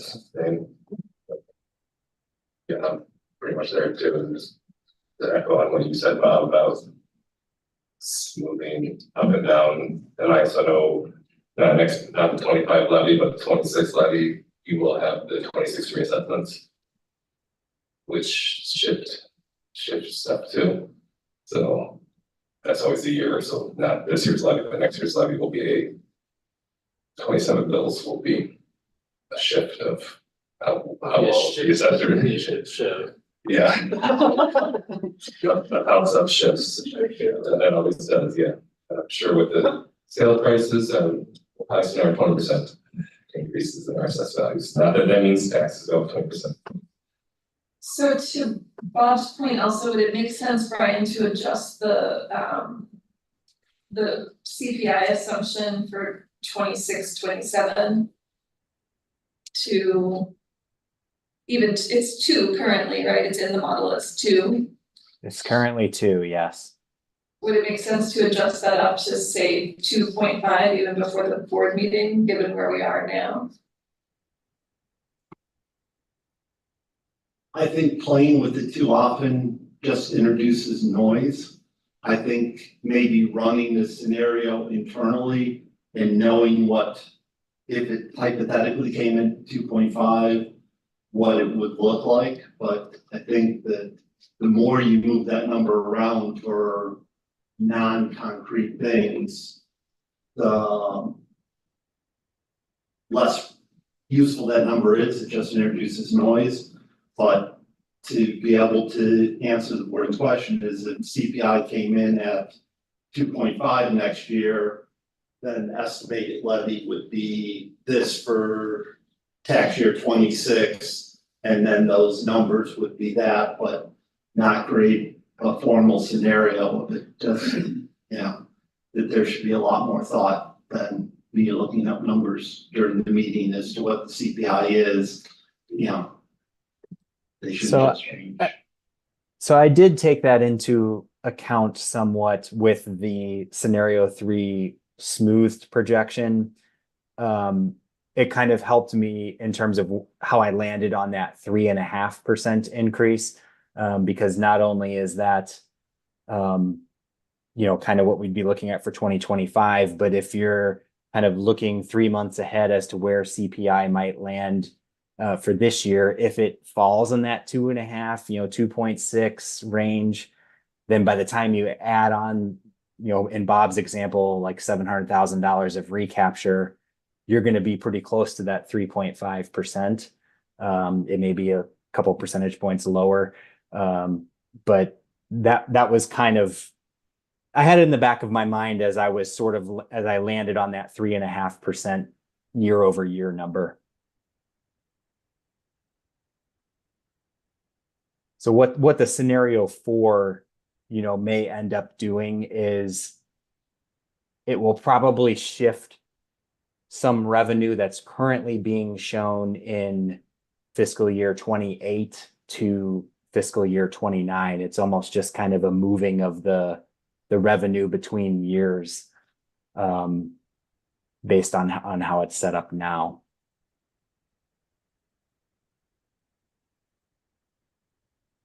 So for November 11th, we have sort of a list, right? So we're coming back with some of the things that will give us more context to add to this discussion, or are we not revisiting this? It depends on the board. Because they have their discussion before us. My take on this is it would be revisited. We discussed what was the tentative levy at the board meeting. The district, whether required or not, we hold truth and taxation hearings every year.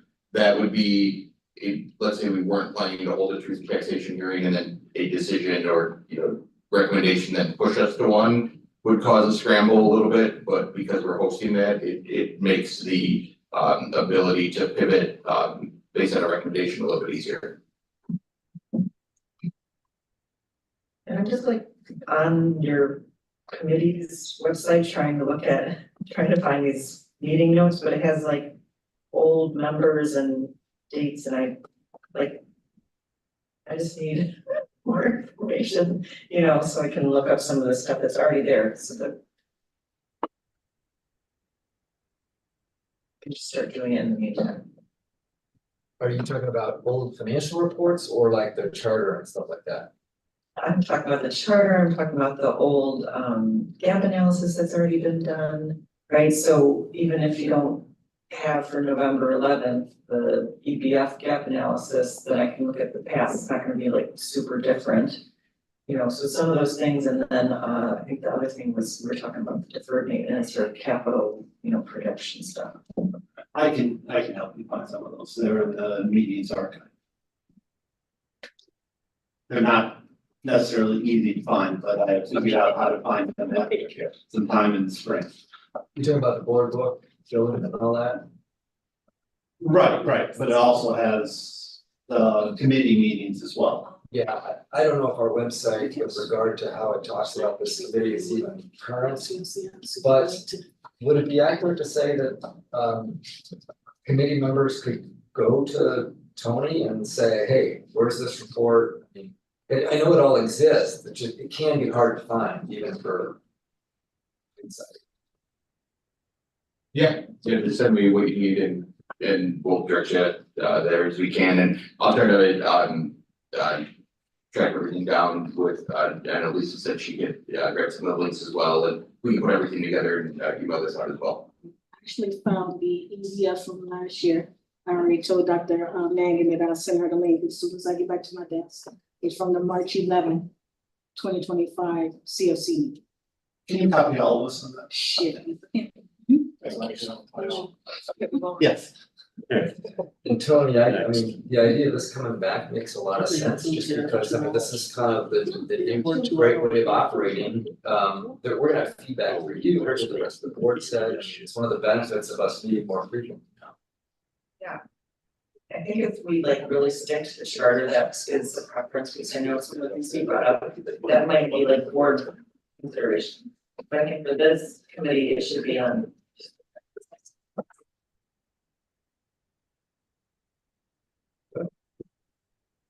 So is that okay for you, Kathleen, if we don't have any recommendations to your October 23rd? If. So the suggestion is not to put forward a recommendation tonight. But is that what you're saying? No, I think we all said that. Yeah, well, yeah, we have like the preliminary one Okay. of this. Yeah. Option. Well, something for you guys That's the Bob's, yeah, it's a little something about the 700,000 a year over 3 years. So what's Add it your, on. what's your Recapture. question? Was that okay? Yeah. Is that like a official? Do we have what we need? Full line? Yeah, I Yes. think this has been a helpful discussion. But now for our board packet, there will be a fourth scenario added to the board packet, right, Brian?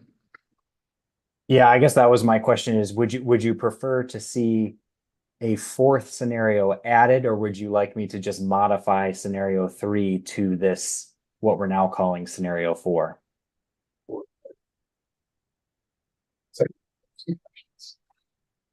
Well, it'll probably confuse us if we start changing the definition of the numbers, so I kind of like the idea of 4, what do you think? That's fine. Okay. Yeah. Okay. We've already Okay. heard, some negative feedback on scenario 1 as well, from this committee, in addition to the support of 4. You basically just gloss over one real quick. I think anybody's for that one, basically. Again, the full board will be curious to hear your opinion on stuff. Okay, then in that case, I'll bring forth the 4 different scenarios for next week. Thank you, Brian. Works. Thank you. Else on that one? No. All right, item 5, were there any additional future agenda items, next step that we haven't discussed? I don't think we've come back to the comparison district analysis. That's one that Grant had brought up, I think, the first meeting that Bob and I joined. Oh, so you want that on the agenda? That sounds like it should be on the agenda all the time. I mean, it's something we should look at. Like, it's difficult. It would be like a working group. Yeah, okay, for what it's worth, I mean, here's the 7 ideas I threw out for potential topics for you guys to consider. One is the new treasurer report, which now you already called out.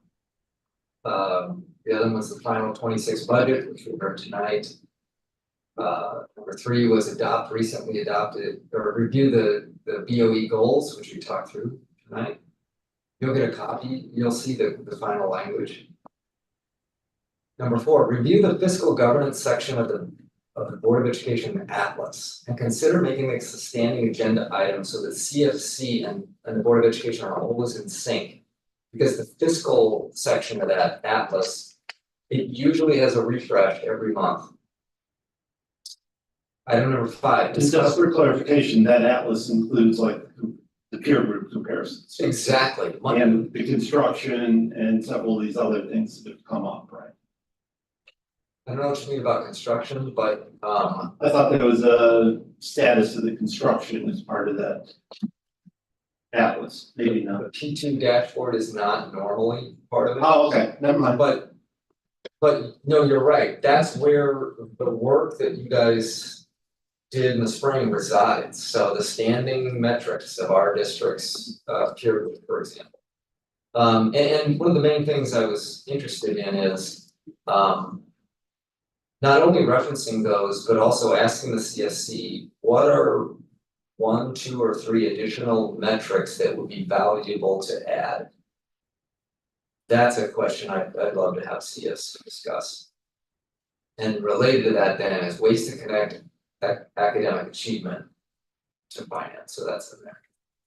And then I had a separate standalone item, sanity check on ADF versus budget, the Manga and Spats team. And then my last idea was consider new policy recommendations, specifically use of debt policy Bob had identified some strengthening on that. So those are just my 7 ideas. We already knocked out a couple of them here, but in theory, anybody could say, hey, let me get this onto the parking lot of topics that we may want to tackle on the next set of meetings.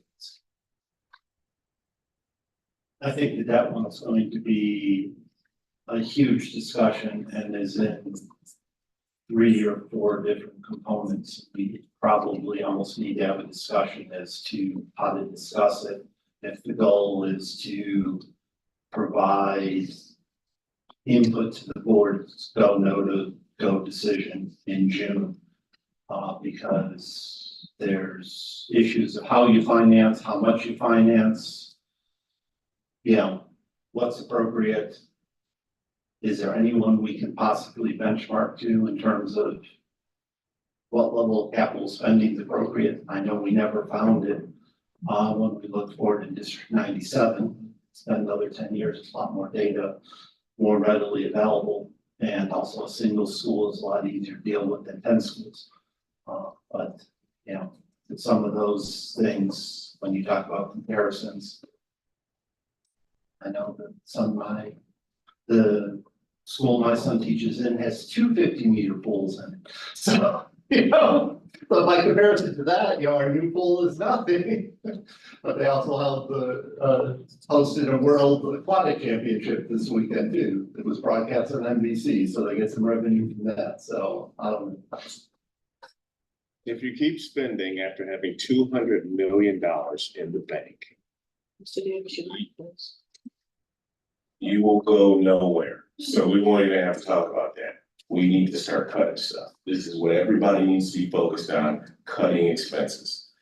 Period. You got your levy thing, you got your options, we'll figure it out, but after that, knee deep in the cutting expenses. And also, if we're here more than 3 hours, can we get fed? That would be a budget. Say no, they're not, so yeah. And also just as a clarification that was often made at, District 97 is sometimes cutting is curtailing or changing the trajectory as opposed to an absolute cut. So if something's projected to go up at 5%, gain it to go up at 1%. Changes your spending trajectory very dramatically. And especially when you're looking overall, if you cut X, but other things go up at cost of living, your overall will still go up, so. Open your mind. You're at 200 now. 97 is behind you. Everything that happened there is gone. New world, embrace it. There's money here.